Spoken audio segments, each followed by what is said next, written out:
તમે તો ગુનેગારોને જ બચાવો છો.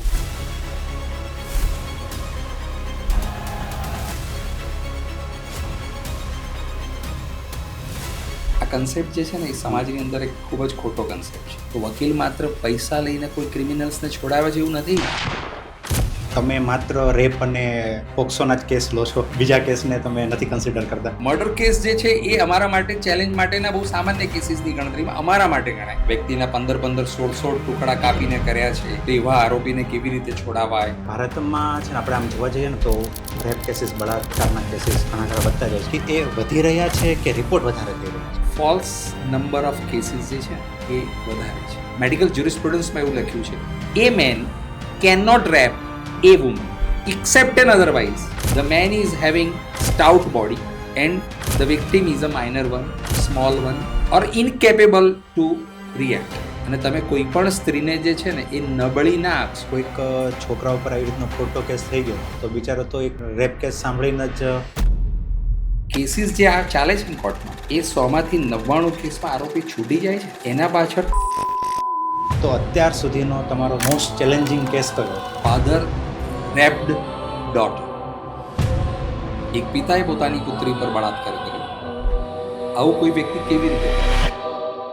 કેટલાક લોકો એવું કહે છે કે ભારતમાં તો રેપિસ્ટ છૂટી જાય છે, બળાત્કારીઓને લોકો છોડાઈ જાય છે. અરે ભાઈ એવું નથી, વાસ્તવિકતા કંઈક અલગ છે. જો કોઈ વ્યક્તિ રેપ કેસમાં દોષી સાબિત થાય તો એને શું સજા મળતી હોય? 10 વર્ષ, 20 વર્ષ અને આજીવન કેદ. જો કોઈ કપલના મેરેજ થઈ ગયા છે બરાબર, તો પણ એ એકબીજાની મરજી વગર બરાબર સંબંધ ના રાખી શકે તો એ ગુનો કહેવાય? કાયદાની પરિભાષામાં એને ગુનો નથી કહેવામાં આવતો. તો સ્ત્રીની સંમતિ નથી પછી ભલે તે તમારી પત્ની હોય, તમે એની સાથે જોર જબરજસ્તી ન કરી શકો. ક્રિમિનલ લોયર છે બરાબર, એમને કેસ જીતવા માટે જજ અને સરકારી વકીલ એ બંને સાથે કહેવાય ને ઓળખાણ ઘરોડા હોવા જોઈએ.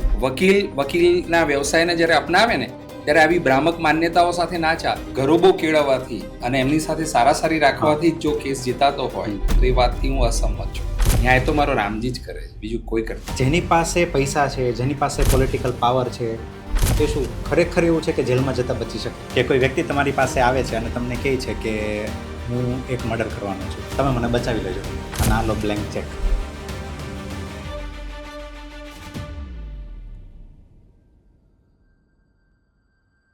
Behind every verdict there is a story that world never nose.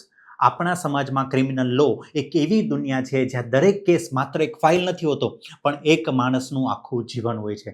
જ્યાં લો, મોરાલિટી અને હ્યુમેનિટી ત્રણેય પુરાવાની કસોટી ઉપર ઊભા રહે છે. ત્યાં સત્યને જીતાડવું એ જ સૌથી મોટો પડકાર હોય છે. આજના પોડકાસ્ટના જે ગેસ્ટ છે એમણે ગુજરાતના સૌથી સેન્સિટિવ ક્રિમિનલ કેસીસ સાથે વર્ષો સુધી કામ કર્યું છે. Murder, POCSO, gangrape, bridge hanging, fake currency એવા કેસીસ છે જ્યાં લો, એવિડન્સ અને માણસનું જીવન બધું એક સાથે એક જ ત્રાજવે તોલાય છે. જ્યાં એક નાનકડી વિગત પણ આખા કેસની દિશા બદલી નાખતી હોય છે. પૂર્વ પ્રોફેસર, હૃદયથી પ્રખર પર્યાવરણ પ્રેમી અને દ્રઢ સનાતની કે જેમણે તેમની પત્ની શ્રીમતી કિંજલ બ્રહ્મભટ્ટ સાથે મળીને ગુજરાતના અનેક હાઈ પ્રોફાઇલ અને સંવેદનશીલ ક્રિમિનલ કેસીસમાં અનેક લોકોને ન્યાય અપાવ્યો છે. તો ચાલો આજના આ સ્પેશિયલ એપિસોડમાં સ્વાગત કરીએ ગુજરાતના જાણીતા સિનિયર એડવોકેટ શ્રી આનંદ બ્રહ્મભટ્ટ સાહેબનું.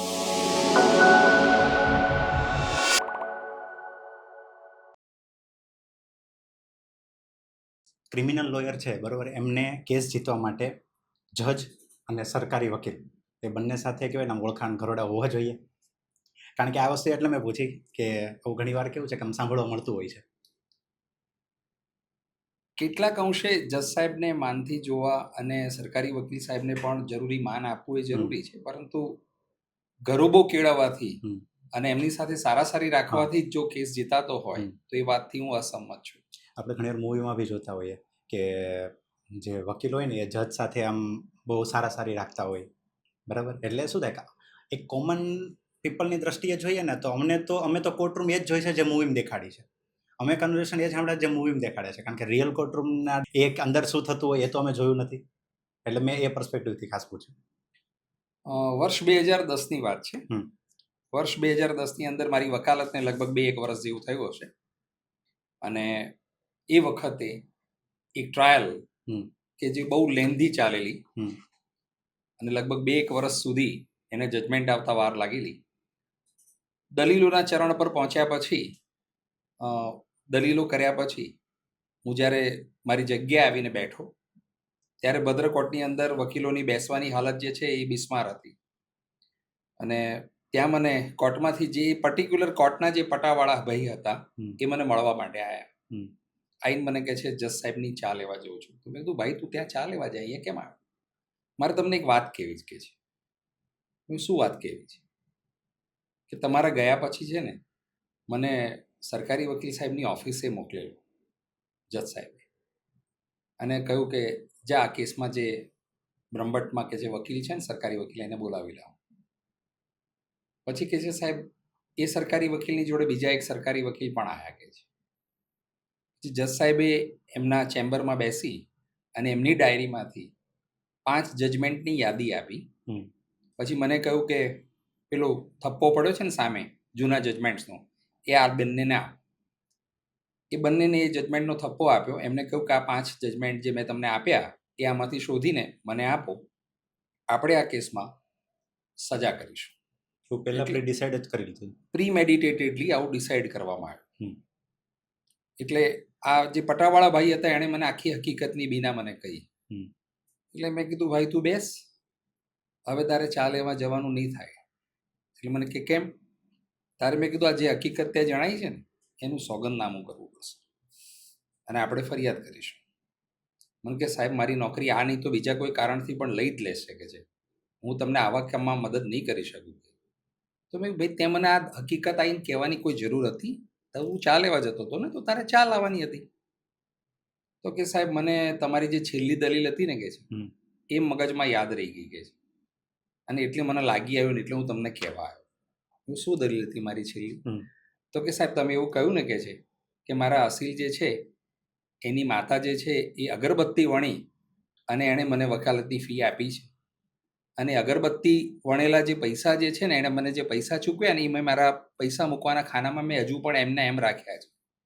હું એ નથી વાપર્યા મેં સાહેબ. મેં કીધું એમાંથી મને અગરબત્તીની તો સુવાસ આવે છે, પણ સાથે સાથે મને એ વાતની પણ એ અહેસાસ કરાવે છે સુવાસ કે જોજે હો મારો દીકરો, હું ગરીબનો દીકરો, મેં અગરબત્તી વળીને તને વકીલ પૈસા આપ્યા છે, મારો દીકરો છૂટે કે છે એને ન્યાય મળે એવું કરજે. એ શબ્દો સાહેબ મારા મગજમાં કે છે કે બેસી ગયા ને સાહેબ, એટલે હું તમને આ હકીકત કહેવા આવ્યો. બહુ સારું, કંઈ વાંધો નહીં, તું આ તો નહીં કરી શકે પણ હું કહું એટલું તો કરીશ. બીજું કંઈ પણ કરીશ કે છે સાહેબ, પણ આ મારાથી નહીં થાય. તું જો તું જ્યારે ઘરે જાય ને તો ઘરે જઈ નાહી ધોઈ અને સુવા જતો હોય ત્યારે પથારીમાં બેસી અને ઈશ્વરના હાથ જોડીને પ્રાર્થના કરજે કે ઈશ્વર ખરેખર જો તું ક્યાંય હોય ને કે છે તો આ કેસમાં તારી હાજરી બતાવે. પછી એવું બન્યું કે હું કોર્ટ હાઉસમાં ગયો. શનિવારનો દિવસ હતો, પછી વચ્ચે રવિવાર હતો ને સોમવારે હું કોર્ટ હાઉસમાં ગયો. મેં જજ સાહેબને રિક્વેસ્ટ કરી, ઓપનિંગ ઓફ ધી કોર્ટમાં જઈને રિક્વેસ્ટ કરી, મેં સાહેબ મને એવું જાણમાં આવ્યું છે કે મારી જાણ બહાર 5 જજમેન્ટ આવ્યા છે, સરકારી વકીલ સાહેબ થકી રજૂ થયા છે, તો મને એ જજમેન્ટને કાઉન્ટર કરવાનો ચાન્સ આપવામાં આવે. મારી જોકે જ્યુડિશિયલ માંગ હતી એટલે ના તો પાડી શકાય એવી હતી જ નહીં. એટલે મને ફટાક દઈને 5 જજમેન્ટ આપો કે છે કયા છે જોવા દો એમને. મેં કહ્યું સાહેબ આની અંદર પહેલા એ જજમેન્ટ ઉપર આવતા પહેલા હું એક વિષય અભિમુખ કરીશ. એટલે મને કે વોટ ઇઝ ઇટ? સાહેબ તમે સાદા શબ્દોમાં સમજો તો પ્રસ્તાવના. શું પ્રસ્તાવના? મેં કીધું સાહેબ મારા એક વકીલ મિત્ર હતા અને એના એક કેસમાં હમણાં જ જે છે ને થોડા વખત પહેલા સજા થઈ. મારા મિત્ર હોય એટલે સ્વાભાવિક છે કે સાહેબ એ બુદ્ધિશાળી વ્યક્તિત્વ તો હશે જ. એમણે એટલી ધારદાર ને ચોટદાર દલીલો કરીને કોર્ટમાં, તો જજ સાહેબનું એમણે માન પૂરેપૂરું જાળવેલું. સરકારી વકીલ સાહેબ સાથે એમને કોઈ પણ પ્રકારનું મન દુઃખ નહોતું, પણ જજ સાહેબને અને એ સરકારી વકીલ સાહેબને આ વકીલ સાહેબની જે બુદ્ધિ કૌશલ્ય હતું ને એને લઈને તેજોદ્વેષ જન્મેલો. તેજોદ્વેષ એટલે કોઈ મા બાપનું બાળક બુદ્ધિજીવી હોય ને તો એના માટે બાળક માટે માતા પિતાનું બીજ જવાબદાર હોય. ટ્રુ, સાચી વાત છે. એટલે એ તેજોદ્વેષ એમને નડ્યો અને તેજોદ્વેષને લઈને એમણે એવું નક્કી કર્યું કે આમાં આપણે સજા ઠોકવાની છે. અને એ બાબતને લઈને મેં કીધું સાહેબ એમણે તો સજા ઠોકી, પણ બન્યું એવું કે ઈશ્વરને ત્યાં ન્યાયના સાહેબ છે માપદંડો જે છે ને અલગ હોય છે. એટલે ઈશ્વરે શું કર્યું કે જજ સાહેબની બીજા જ અઠવાડિયે બંને આંખો લઈ લીધી. જજ સાહેબ પછી અહીંયા ઉપરના માળે ચાલતા હોય તો ખબર પડે કે જજ સાહેબ અહીંયા આવ્યા, જજ સાહેબ અહીંયા આવ્યા, જજ સાહેબ અહીંયા આવ્યા, જજ સાહેબ અહીંયા આવ્યા. એટલે પછી મને મારો જે કેસ ચાલતો હતો એ કોર્ટના જજ સાહેબ ગુસ્સે થઈ ગયા કે વોટ ઇઝ ધીસ આર્ગ્યુમેન્ટ, આ કઈ પ્રકારનું વિષય અભિમુખ કરી રહ્યા છો મિસ્ટર બ્રહ્મભટ્ટ? સાહેબ આપે તો આવું કંઈ ખોટું નથી કર્યું ને. એમની આંખો જતી રહી હતી તો લાકડીથી ટક ટક કરીને ચાલતા હતા એટલે ખબર પડતી હતી સાહેબ. અને કે ના ના, એ જ દરમિયાન સાહેબ સરકારી વકીલનું કોર્ટ હાઉસમાં એન્ટર થવું. હવે ન્યાય તો બરાબર જ થવો જોઈએ. એટલે મેં કીધું સાહેબ મેં આ જે દલીલ કરીને એ મારી જાણબાર ભલે 5 જજમેન્ટ મૂકી દીધા, પણ મારે આમને પણ કહેવું છે કંઈક. એમને પણ મારી દલીલો તો સાંભળવી પડશે ને સાહેબ. એક પક્ષે દલીલો તો ના સાંભળાય. શું દલીલ છે? મેં સાહેબ એમાં સરકારી વકીલ સાહેબના 2 પગ જતા રહે છે એ કેસમાં, મારા મિત્રવાળા. એટલે બહુ જ ગુસ્સે થઈ ગયા જજ સાહેબ.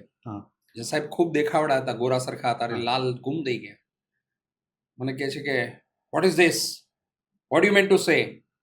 સાહેબ મારું ખાલી એટલું જ કહેવું છે કે મારનાર કરતાં તારનાર ખૂબ શક્તિશાળી હોય છે. 20મી તારીખે જજમેન્ટ છે, 19મી આપ સાહેબની બદલી ના થઈ જાય એ જોજો. અને કદાચ ઈશ્વરે એ મારા પટાવાળાની પ્રાર્થના કદાચ સાંભળી લીધી કે મારી સાંભળી લીધી, અને બન્યું એવું કે 19મી તારીખે જજ સાહેબની બદલી થઈ ગઈ. અને એ પછી હાઈકોર્ટમાં એક અત્યારે રૂલિંગ જસ્ટિસ છે, એ સાહેબે એ કેસ ડિસાઈડ કર્યો. આરોપી ઉપર 2 કેસ હતા અને બંને કેસમાં આરોપીનો નિર્દોષ છુટકારો થયો. એટલે મારું એવું દ્રઢતાથી માનવું છે કે કોઈની સાથે ગરોબાથી કેસ નથી ચાલતા. વકીલના વ્યવસાયને જ્યારે અપનાવે ને ત્યારે આવી ભ્રામક માન્યતાઓ સાથે ના ચાલે. એ પોતાનો કેસ રજૂ કરતી વખતે બોલ્ડ રજૂઆત કરે, કાયદાથી પ્રતિબદ્ધ રજૂઆત કરે, ન્યાયસંગત રજૂઆત કરે, અને જજ સાહેબનું અને સરકારી વકીલનું બંનેનું માન પણ જાળવે. પણ જો કોઈ વ્યક્તિ એમ માનતું હોય કે આ ગરોબો કેળવવાથી જો ન્યાય મળતો હોય ને, તો એ હકીકત ખોટી છે. ન્યાય તો મારો રામજી જ કરે છે, બીજું કોઈ કરતું. રામ રાખે અને કોણ ચાખે. યસ. તો આન્સર, જ્યારે આ પોડકાસ્ટની બધી પ્રિપેરેશન ચાલતી હતી, કારણ કે જ્યારે અમે ટીમ સાથે બધા બેઠા હતા રિસર્ચ કરતા હતા, ત્યારે છે ને મેં તમારા પાસ્ટ કેસીસ છે ને હું થોડાક સ્ટડી કરતો હતો. એમાંથી એક મેં ખાસ એક કેસ જોયો હતો કે accused let off despite DNA proof, એનો એક કેસ હતો. તો એ કેસ મને થોડોક ઇન્ટરેસ્ટિંગ લાગ્યો કે જે આરોપી હતો એની સામે DNAના એક મતલબ રિપોર્ટ્સ હતા, બધા પ્રૂફ હતા, એક સાયન્ટિફિક પ્રૂફ આપણે કહી શકીએ, બરાબર? એ બધા પ્રૂફ હતા. તેમ છતાં એ કેસ તમે જીત્યા, એ આરોપી જે હતો એ નિર્દોષ સાબિત થયો, બરાબર? તો એ કેસમાં એવું તો શું હતું કે જે બીજા લોકોને ના દેખાયું અને તમને દેખાયું, બરાબર? અને એ કેસ એક્ઝેક્ટલી શું હતો? એકચ્યુઅલમાં એવી ભ્રામક માન્યતાઓ ચાલી રહી છે કે ભાઈ કોઈ વ્યક્તિની સામે DNA પ્રોફાઇલમાં પોઝિટિવ કેસ છે, એટલે DNA ને આપણે કન્ક્લુસિવ પ્રૂફ ઓફ એવિડન્સ, પણ એ સ્ટ્રોંગ કહેવાય ને થોડોક, આમ DNA પ્રૂફ હોય. યસ યસ, એક્ઝેક્ટલી એ સ્ટ્રોંગ કહેવાય. હું ના નથી પાડતો કે ભાઈ DNA પ્રોફાઇલિંગનો કેસ હોય તો વ્યક્તિ છૂટી જ જાય. તેમ છતાં પણ હું એવું દ્રઢતાથી માનું છું કે દરેક વકીલ સાહેબે કેસના પેપર્સને સ્ટડી કર્યા પછી કોઈ કન્ક્લુઝન પર આવવું જોઈએ. કારણ કે DNA પ્રોફાઇલિંગના કેસની અંદર હકીકત એવી હોય છે કે ચેઇન ઓફ કસ્ટડી જે છે ને, એ ચેઇન ઓફ કસ્ટડી પુરવાર થવી જોઈએ. એટલે chain of custody in the sense કે જ્યારે આરોપીને પ્રથમ વખત ડોક્ટર રૂબરૂ લઈ જવામાં આવ્યો, રેપ કેસ છે કે પોક્સોનો કેસ છે, તો આ કેસની અંદર આરોપીને પહેલા એની પણ મેડિકલ ટ્રીટમેન્ટ થાય, બરાબર, એના મેડિકલ ઓબ્ઝર્વેશન્સ નીચે જાય કે ખરેખર એના કોઈ શરીર ઉપર કોઈ ઈજાના ચિહ્નો છે, સામે કોઈ વ્યક્તિએ પ્રતિકાર કર્યો છે કે કેમ, વગેરે વગેરે. અત્યારે ખાસ કરીને એ પોટેન્શિયલ છે કે કેમ આ કેસને અનુલક્ષીને. તો DNA પ્રોફાઇલિંગ કરતી વખતે ડૉક્ટર સાહેબે કયા કયા માપદંડ રાખ્યા, ધ્યાન પર લીધા કે ભાઈ વર્લ્ડ હેલ્થ ઓર્ગેનાઇઝેશન દ્વારા સ્પેસિમેન કલેક્શન ટેકનિક છે, એ જે FSL એક્સપર્ટ હોય, જેને સબ્જેક્ટિવલી FSLનું નોલેજ હોય, એ સાયન્ટિફિક એવિડન્સને કેવી રીતે પ્રિઝર્વ કરવો, કેવી રીતે કલેક્ટ કરવો, એની મેથડ જાણતા હોય. સાયન્ટિફિક એવિડન્સને કલેક્ટ કર્યા પછી એ -200 ડિગ્રીના ગેઝેટમાં એ બોડી ફ્લુઇડ, જે આરોપીનું બોડી ફ્લુઇડમાં એમનું બ્લડ હોઈ શકે, એની સલાઈવા હોઈ શકે, એનું સિમેન હોઈ શકે, એ એણે પ્રિઝર્વ કર્યું. અને પ્રિઝર્વ કર્યા પછી FSL સુધી પહોંચે, અને FSL પણ યોગ્ય કસ્ટડીમાં એ રીતે પહોંચે કે પોલીસને માધ્યમ બનાવ્યું છે તો ત્યાં પહેલું શંકાસ્પદ બાબત છે. કોઈ પંચનામું નથી કર્યું સેમ્પલ્સ કલેક્ટ કરવાનું તો એ વધુ શંકાસ્પદ બાબત છે. આરોપીનું પહેલું બ્લડ ગ્રુપ, એનું પ્રોફાઇલ નક્કી નથી થઈ કે એનું બ્લડ ગ્રુપ ખરેખર શું છે, તો એ પણ એક શંકાસ્પદ બાબત છે. ટૂંકમાં એક પછી ક્રમિક રીતે જ્યારે FSLની અંદર પહોંચે ને FSL થી નામદાર કોર્ટ સુધી રિપોર્ટ આવે, ત્યાં સુધીની જે કન્સિસ્ટન્સી જળવાવી જોઈએ એ જો ના જળવાતી હોય તો સર્વોચ્ચ અદાલતના અને નામદાર ગુજરાત હાઈકોર્ટના એવા જજમેન્ટ છે કે જેની અંદર નામદાર કોર્ટ્સે એવું નક્કી કર્યું છે કે આટલા માપદંડોની અંદર જો કેસ ખરો ઉતરતો નથી તો ડીએનએ જે છે એ આપણા કન્ટ્રીની અંદર ડેવલપિંગ સાયન્સની અંદર જઈ રહ્યું છે. ભલે ડીએનએ ને આપણે કન્ક્લુઝિવ પ્રૂફ ઓફ એવિડન્સ તરીકે માનતા હોઈએ પણ હકીકત એવી છે નહીં. આપણે ત્યાં જે કંઈ પણ પ્રકારની પદ્ધતિથી કામ કરવામાં આવે છે એ પદ્ધતિ અનુસાર આ ખરેખર રીતે અસરકારક રીતે એનું રિપોર્ટિંગ થયું છે કે કેમ એ બધા માપદંડોને નામદાર કોર્ટ નક્કી કરે છે. અને નામદાર કોર્ટની સામે તમે જ્યારે તમારો કેસ પ્રોજેક્ટ કરો છો ત્યારે નામદાર કોર્ટ એવિડન્સના ઇવેલ્યુએશનના આધારે આ બધા જ માપદંડોને ચકાસીને પછી ડીએનએ પ્રોફાઇલિંગના કેસમાં આરોપીને સજા કરવી કે ન કરવી તે નામદાર કોર્ટ નક્કી કરે છે. ઓકે. એટલે સફળતા જે છે એના માટે વકીલ અભ્યાસુ હોય અને સાતત્યપૂર્ણ રીતે એ બાબતને લઈને ચાલે તો જ એ ચેઇન ઓફ કસ્ટડીને તોડી શકે. ઓકે, તો એ કેસ એક્ઝેક્ટલી શું હતો? એ કેસની અંદર હકીકત એવી હતી કે હું નામ તો નહીં આપું કોઈના, કારણ કે હવે એ લોકો સમાજની અંદર પ્રસ્થાપિત થઈ ચૂકેલા છે, નિર્દોષ છૂટી ગયેલો વ્યક્તિ છે. 13 વર્ષની એક દીકરી મેડ સર્વન્ટ તરીકે એના મધર નોકરી કરતા હતા એક જગ્યાએ, અને એ બેનને ત્યાં ઘણી વખતે પોતે ના જઈ શકે અથવા પોતે સાથે પણ ઘણીવાર એ દીકરીને લઈને જતા. અને એ વખતે આરોપીના સંપર્કમાં, એના માલિકના સંપર્કમાં દીકરી આવી and she was impregnated by that man. એના દ્વારા એને ગર્ભવતી બનાવવામાં આવી અને એ પછી આ કેસ જે છે એ ફરિયાદ ફાટી. જ્યારે ગર્ભવતી થઈ એની જાણ થઈ ત્યાર પછી એક બહુ વિવાદી કેસ હતો, જેને આમ સામાન્ય રીતે જોવામાં આવે તો પ્રથમ દ્રષ્ટિએ તમને એવું લાગે કે ભાઈ આ એક માનવતા મૂકીને થયેલું કૃત્ય છે. પરંતુ કાયદાની પરિભાષાની અંદર જ્યારે વકીલ એનો ડિફેન્સ લેવા ઉતરે છે ને, ત્યારે એણે કોઈ પણ પ્રકારના બાયસીસ કેળવવાના હોતા નથી. એણે પોતાના અસીલનો શ્રેષ્ઠ બચાવ કેવી રીતે લેવો અને કાયદાના દાયરામાં રહીને કેવી રીતે લેવો એ જ નિર્ધારિત કરવાનું. ઓકે, તો એ કેસમાં મતલબ એક્ઝેક્ટલી શું થયું? આરોપીને નિર્દોષ છોડ્યો નામદાર કોર્ટે. પણ ડીએનએ પ્રૂફ હતા, તમે જેમણે ચેઇન ઓફ કસ્ટડી પુરવાર ના કરી શક્યું ને પ્રોસિક્યુશન. જે વાત કરી એ આખી પુરવાર ના થઈ. ચેઇન ઓફ કસ્ટડી પુરવાર તો થવી જોઈએ ને, ના થઈ. એ જે સેમ્પલ્સ લીધા હતા એને પ્રિઝર્વેશન માટે આપણે ત્યાં એવા કોઈ ગેઝેટ્સ જ નથી પોલીસમાં. જે કસનળીમાં લઈ જાય અને એ કસનળીની અંદર જેમ સાદા જે રિપોર્ટ્સ થતા હોય એવી રીતે જ થાય. મેં એક વાત સાંભળી છે, બરોબર, કે તમે માત્ર રેપ અને પોક્સોના જ કેસ લો છો, બીજા કેસને તમે નથી કન્સિડર કરતા? ના, આ જે છે ને એ વાત જે છે, હકીકતની વાત એવી છે કે વકીલાતના વ્યવસાયની અંદર પણ ક્યાંક કોમ્પિટિશનનો એક મુદ્દો હોય, ક્યાંક ગર્ભિત રીતે. જો કે હું તો કોઈને કોમ્પિટિશનના પરિપ્રેક્ષ્યમાં કોઈને જોતો નથી અથવા કોઈને એવી રીતે હું દરેક વકીલને મારા ભાઈ તરીકે જોઉં છું. પણ કેટલાક વકીલ સાહેબોના મગજમાં એવું હોય કે આ એક આપણો સ્ટ્રોંગ કોમ્પિટિટર છે, તો એમણે એક એવી ભ્રામક હવા ફેલાઈ કે ભાઈ આ માત્ર જે છે રેપ અને પોક્સોના કેસીસ જ લડે છે. એટલે સાઇડ ટ્રેક કરવાની કોશિશ કરી. વાસ્તવિકતા એવી નથી.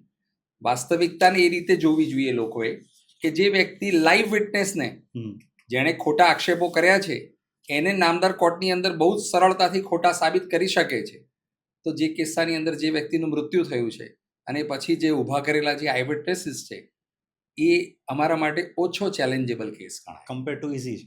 યસ, એટલે મર્ડર કેસ જે છે એ અમારા માટે ચેલેન્જ માટેના બહુ સામાન્ય કેસીસની ગણતરીમાં અમારા માટે ગણાય.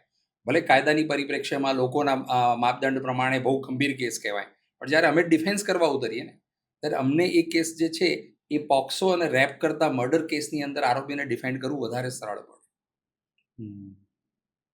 તો તમે જ્યારે તમારી પાસે કોઈ કેસ આવે છે, બરાબર, તો તમે કેવી રીતે ડિસાઇડ કરો છો કે આ કેસને હું એક્સેપ્ટ કરીશ ને આ કેસને હું એક્સેપ્ટ નહીં કરું? હું આજે ઘણા બધા જે ક્વેશ્ચન હજી આગળ બી આવશે એ બધા એવા આવશે કે તમે એવી રીતે કન્સિડર કરજો કે એક કહેવાય ને એક કોમન વ્યક્તિ પૂછી રહ્યો છે કે જેને આ પ્રોસેસ જ નથી ખબર, રાઈટ? જો દરેક વકીલ સાહેબે એક એવી માનસિકતા કેળવવી જોઈએ કે કેસની અંદર આરોપી સામે ગમે તેવા જઘન્ય અપરાધના આક્ષેપો હોય તો એનાથી એમણે ના તો પોતે વિચલિત થવાની જરૂર છે કે આવા કેસની અંદર શું પરિણામ આવશે એનાથી કોઈ ભયભીત પહેલાથી થવાની જરૂર છે. કારણ કે દરેક કેસ જે છે ને એ જ્યારે સાક્ષી વિટનેસ બોક્સમાં ચડે ને એ પછી નક્કી થાય. મીડિયા ટ્રાયલ છે કે કેમ, કેસની સ્ટોરી ખરાબ છે કે કેમ, આવું અજુગતું કૃત્ય કરેલું છે તો આવા વ્યક્તિને કેવી રીતે બચાવાય, વ્યક્તિના 15-16 ટુકડા કાપીને કર્યા છે તો એવા આરોપીને કેવી રીતે છોડાવાય, આવો કેસ લેવાથી તો આપણી નેગેટિવિટી પેદા થશે, સમાજમાં આપણી પ્રતિષ્ઠાને બટ્ટો લાગી જશે, એમાં પણ નહીં છોડાઈ શકીએ તો આપણી વકીલાત પૂરી થઈ જશે. આવી કોઈ માનસિકતા કેળવવાની જરૂર નથી. ફાઇલ કોઈ પણ આવે, તમે એને 10 વખત વાંચો. 10 વખત વાંચ્યા પછી એના સંલગ્ન તમે જજમેન્ટ્સ જુઓ, તમારી એક ડિફેન્સ સ્ટ્રેટેજી ફોર્મ કરો અને કોર્ટમાં પહોંચી જાઓ. તમે તમારો રોલ બેસ્ટ અદા કરો, દેટ ઇઝ ઓલ. એનાથી વિશેષ કંઈ નહીં. તો તમને ઘણીવાર લોકો એવું નહીં કહેતા હોય કે તમે તો ગુનેગારોને જ બચાવો છો? આ કન્સેપ્ટ જે છે ને એ સમાજની અંદર એક ખૂબ જ ખોટો કન્સેપ્ટ છે. હમ. વકીલ જે છે ને એ એક માત્ર આરોપીને ડિફેન્ડ નથી કરતો, હમ. એના આખા પરિવારને ડિફેન્સિવ કોર આપે છે. હું એક સામાન્ય વસ્તુ કહું હમ. કે ભાઈ કોઈ ઘરનો મોભી જે છે ને એ કોઈ કેસની અંદર ફસાઈ ગયો. માની લો કે ભાઈ કમાનાર એકનો એક દીકરો છે, મા બાપ વૃદ્ધ છે, અથવા કોઈ પરિવારની અંદર 2 બાળકો, પત્ની અને પતિ છે, પતિ ફસાઈ ગયો, તો ઘરનો મોભી ફસાઈ ગયો છે, મુખ્ય જ ફસાઈ ગયો. મુખ્ય ફસાઈ ગયો છે, પણ ઘરમાં કમાનાર કોઈ બીજું વ્યક્તિ છે નહીં. બરાબર. એ વ્યક્તિના ફસાઈ જવાથી એવું પણ બની શકે કે ભાઈ એના નીચે નિર્ભર, એના નીચે અવલંબિત જે લોકો જે છે એ લોકોનું પણ જીવન એની સાથે સાથે હોમાઈ જાય. True. અને અસીલ અને વકીલ વચ્ચેનો જે મુખ્ય સંબંધ જે છે ને એ વિશ્વાસના તાંતણે બંધાયેલો છે, ભરોસાના તાંતણે.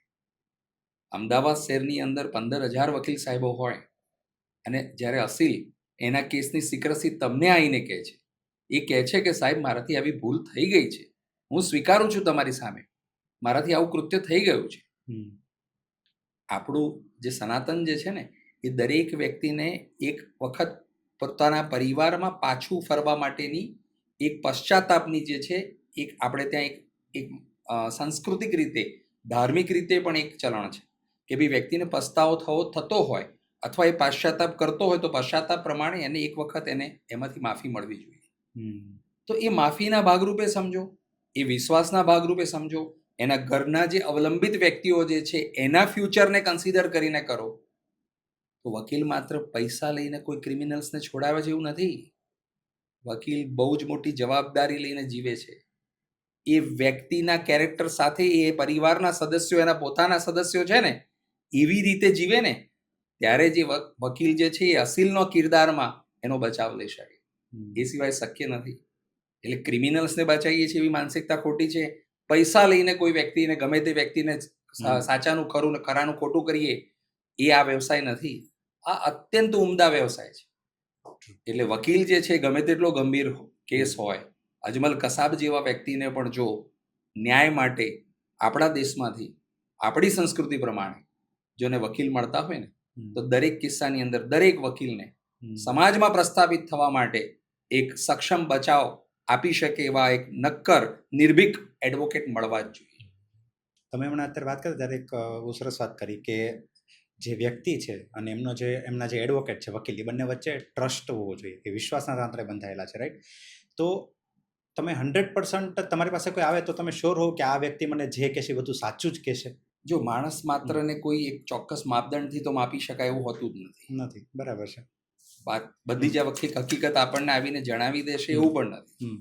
એવા પણ કેટલાક કિસ્સાઓ બન્યા છે કે મર્ડર ટ્રાયલની અંદર નિર્દોષ છોડાયા પછી હું બોલાવીને એમને પૂછું કે ભાઈ ખરેખર મર્ડર કોણે કરેલું? તો કે સાહેબ એ તો અમને ખબર નથી કોણે મર્ડર કર્યું. એટલે કેસ પતી ગયા પછી પણ ના કે અસીલ જે છે એ વિશ્વાસના તાંતણે બંધાયો છે અને એ અસીલ તમને 100% સત્ય હકીકત કહી દેશે એવું પકડીને પણ જો તમે ચાલતા હો ને તો બી એક ભૂલ ભરેલી વાત છે. તમારા મગજમાં એક એવો માપદંડ હોવો જોઈએ કે તમને ઈશ્વરે જે કામ સોંપ્યું, તમને જે કર્મ કરવાનું સોંપ્યું છે એને તમે એવી નિષ્ઠા સાથે કરો કે જ્યારે કોઈ વ્યક્તિ તમારું સુપરવિઝન કરી રહ્યા છે, અત્યારે તમે હું બોલું છું તમે મારું સુપરવિઝન કરી રહ્યા છો એટલે હું સારી રીતે જવાબ આપી રહ્યો છું એવું નહીં. જે હકીકત છે એ હું તમને જણાવી રહ્યો છું. અથવા હું કોઈ કામ લઈને બેઠો છું ત્યારે હું એ કામની અંદર મારો ઈશ્વર જોઈ રહ્યો છે. એના ઘર પરિવારના વ્યક્તિઓ તો મને ફાઇલ પકડીને વંચાવતા નથી. એ મને નથી કહેતા કે સાહેબ આ બચાવની અંડરલાઈન તમે અહીંયા અંડરલાઈન કરો, આ મારો બચાવ છે. એ મારે શોધવાનું છે. કારણ કે મારો ઈશ્વર ઉપરથી જોઈ રહ્યો છે. મારે એની સામે ન્યાય થાય, એને સામે સત્ય તોળાય એટલા માટે થઈને ઈશ્વરના ભયથી મારે કામ કરવાનું છે. એટલા માટે તો સર આટલા વર્ષના લગભગ તમારા 17-18 વર્ષનો એક્સપિરિયન્સ થયો, બરાબર? 18 વર્ષના એક્સપિરિયન્સમાં હવે તમને ખ્યાલ આવી જાય કે કોણ વ્યક્તિ સાચું બોલે છે, કોણ વ્યક્તિ ખોટું બોલે છે, જ્યારે એ પહેલી વાર તમને કોઈ પણ વસ્તુ કન્વે કરતો હોય? 99.99% તો ખબર ખબર પડી પડી જાય. જાય. તો ભાઈ ક્યારેક કોર્ટમાં એવું થાય કે કોઈક વિટનેસમાં કોઈ વ્યક્તિ ઊભો છે અને એ ખોટું બોલે છે અને પછી તમે એને ત્યાં પકડી પાડ્યો હોય? કોર્ટમાં ઉભેલા દરેક હા. વિટનેસને જે છે એ મારા માટે ચેલેન્જ હોય, હમ. અને એ જે બોલી રહ્યો છે એ ખોટું છે, હા. એના માટે તો ઉલટ તપાસ છે. હા. એટલે હું ક્રોસ ક્રોસ એક્ઝામિનેશન જે કરું, થાય, હા, એ ત્યારે જ થાય. બરાબર, તો પછી એ વ્યક્તિ જે બોલે છે હા. એને ખોટું સાબિત કરવાનું કામ જ મારું છે. હમ. પછી એ વ્યક્તિ ખોટું બોલી રહ્યો છે કે કેમ, એ તો નામદાર કોર્ટ નક્કી કરે છે. રાઈટ. એક જે આપણે વાત થઈ કે તમારી 17-18 વર્ષની જર્નીમાં ઘણા બધા કેસીસ તમે લડ્યા હશે, રાઈટ? તો અત્યાર સુધીનો તમારો સૌથી આમ કહેવાય ને કે આમ મોસ્ટ ચેલેન્જિંગ કેસ કયો હતો? મોસ્ટ ચેલેન્જિંગ કેસ હતો એક આર્મી મેનનો, કે એમાં એની પર એવા આક્ષેપ હતા કે ફાધર રેપ્ડ ડોટર. એક પિતાએ પોતાની પુત્રી પર બળાત્કાર કર્યો, એવો કેસ હતો. એ પછી પણ બીજા ફાધર રેપ ડોટરના કેસીસ હું લડ્યો છું, પણ એ મારા માટે વધારે ચેલેન્જેબલ હતો. કારણ કે પ્રાથમિક દ્રષ્ટિએ કોઈ પણ માનવ સહજ સ્વભાવથી વ્યક્તિ શું છે કે હચમચી જાય. આવી કોઈ બીના લઈને આવે આપણી પાસે અને એમ કે સાહેબ આ ફાધર રેપ ડોટરનો કેસ છે, તો દરેક વકીલના ઓઢણા પાછળ એક માણસ તો જીવતો જ હોય. હું બી માણસ છું, મારી પોતાની પણ એક આગવી લાગણીઓ, સંવેદના, સહાનુભૂતિ, દરેક વસ્તુ મારામાં બી છે. એટલે પહેલી દ્રષ્ટિએ મને એવું લાગ્યું કે ધીસ ઇઝ વેરી વિયર્ડ. આવું કોઈ વ્યક્તિ કેવી રીતે કરી શકે? એટલે એ મારા માટે એક ચેલેન્જેબલ કેસ હતો. અને એ કેસ જે છે એ મેં જ્યારે હેન્ડલ કર્યો અને જ્યારે મેં એના કેસના પેપર્સ પહેલાં વાંચવા માટે માંગ્યા, મેં પહેલાં મારી સંપૂર્ણ સહમતિ ના દાખવી કે હું આ કેસ લડી લઈશ. મેં કીધું let me give papers, I will study and I will revert you. Accordingly I studied papers અને મને જાણવા મળ્યું કે આ તો પતિ અને પત્ની વચ્ચે અણબનાવ ચાલી રહ્યો છે. એમની વચ્ચે મનમેળ નથી અને એ મનમેળ ન હોવાને લઈને પત્ની એવું ઈચ્છે છે કે આ વ્યક્તિ જે છે એ અમારા પરિવારથી દૂર થઈ જાય. દીકરીઓ વયસ્ક થઈ ગઈ છે, એટલી વયસ્ક કે જેથી કરીને એ પોતાનું એની માતા સાથેનું સામંજસ્ય કેળવી અને પોતાનું ઘર ચલાવી શકે માતા. અને એમને એક દીકરો પણ હતો. એટલે એમની એવી માનસિકતા એવી હતી કે ભાઈ આ માણસને હવે અલગ કરી દો.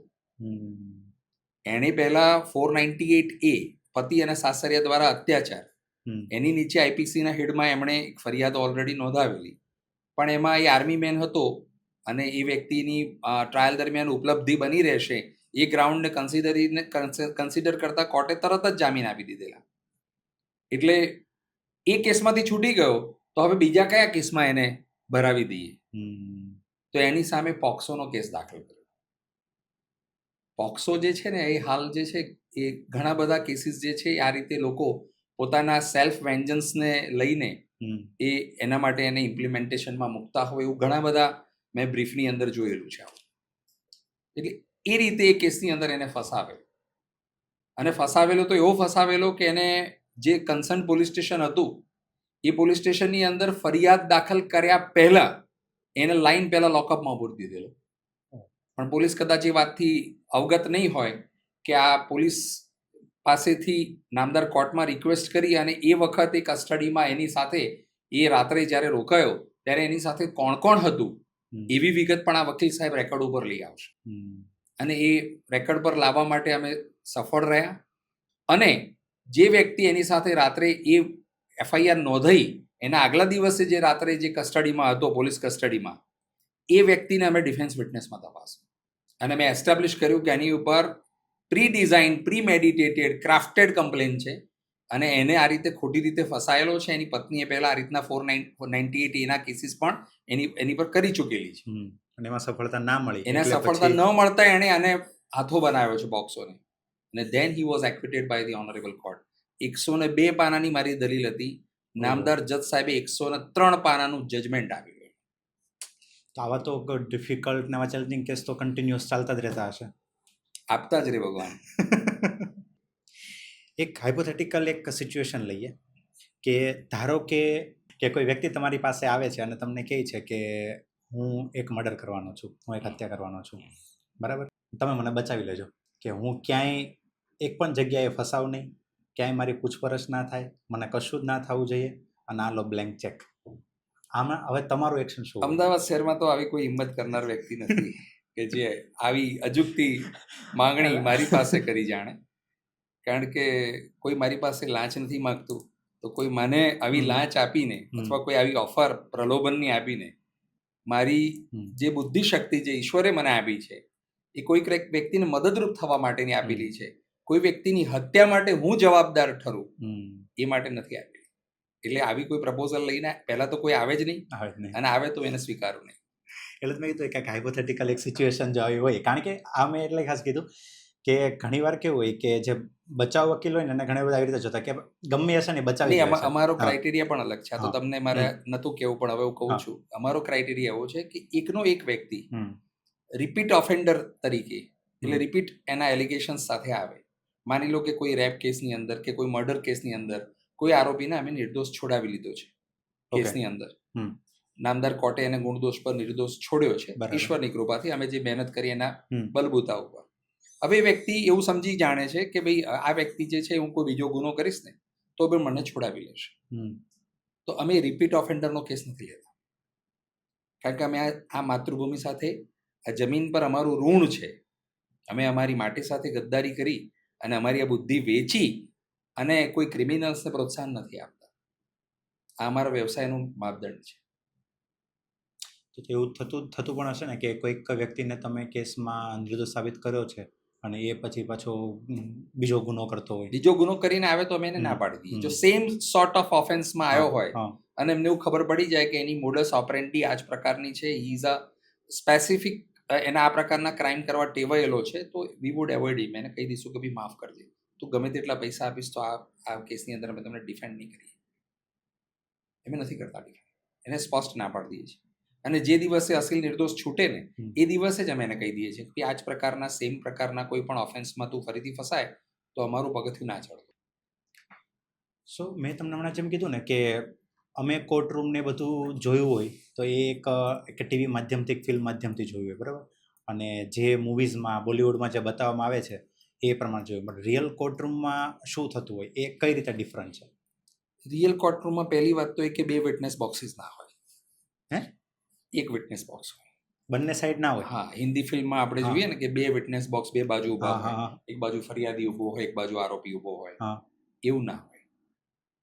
વિટનેસ બોક્સ એક જ હોય. હા, ઓકે. પહેલા સર તપાસ થાય, પછી ઉલટ તપાસ થાય, અને ઉલટ તપાસની અંદર કોઈ બચાવના મુદ્દાઓ ઉપર જો એમ્બિગ્વિટી પેદા થતી હોય તો સરકારી વકીલ સાહેબ રિક્વેસ્ટ કરીને ફેર તપાસ લે.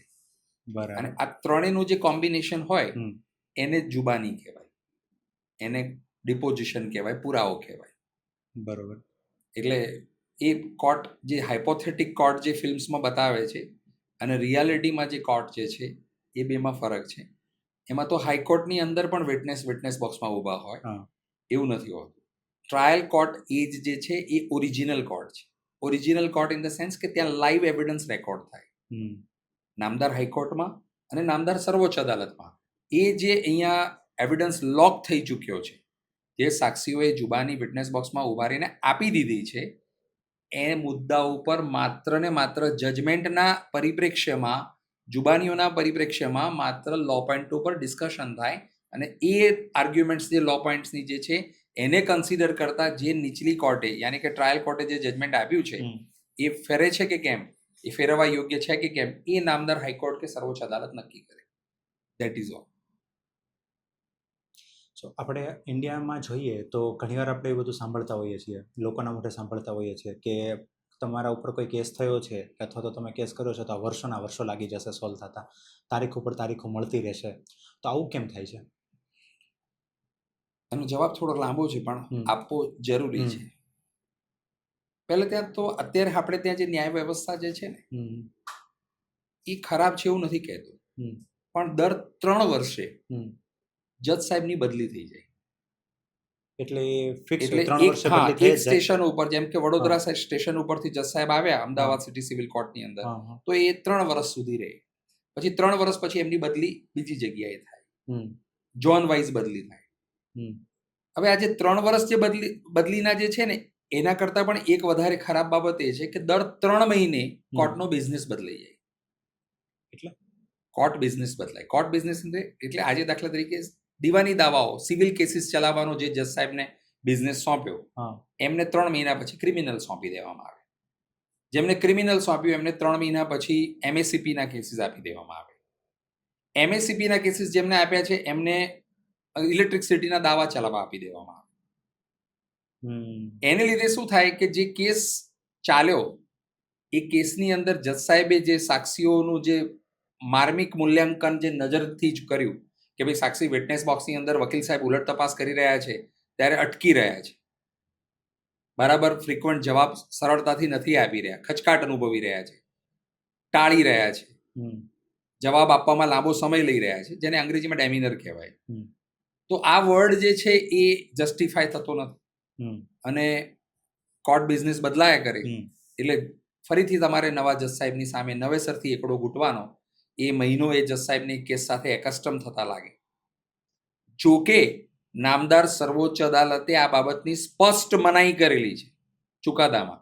એવું કહ્યું છે કે જજ સાહેબ જ્યારે એ સ્ટેશન ઉપર અવેલેબલ હોય ત્યારે એક વખત સેશન્સ અદાલતની અંદર કોઈ કેસ ઓપન થયો, જજ સાહેબે ચાર્જ ફ્રેમ કર્યો, ત્યાંથી લઈને આખું ટ્રાયલ પૂરી થાય, એનો ચુકાદો આવે, તમામ સાક્ષીઓ પણ એ જજ સાહેબ સામે તપાસાય અને ચુકાદો પણ એ જ જજ સાહેબે આપવાનો રહે.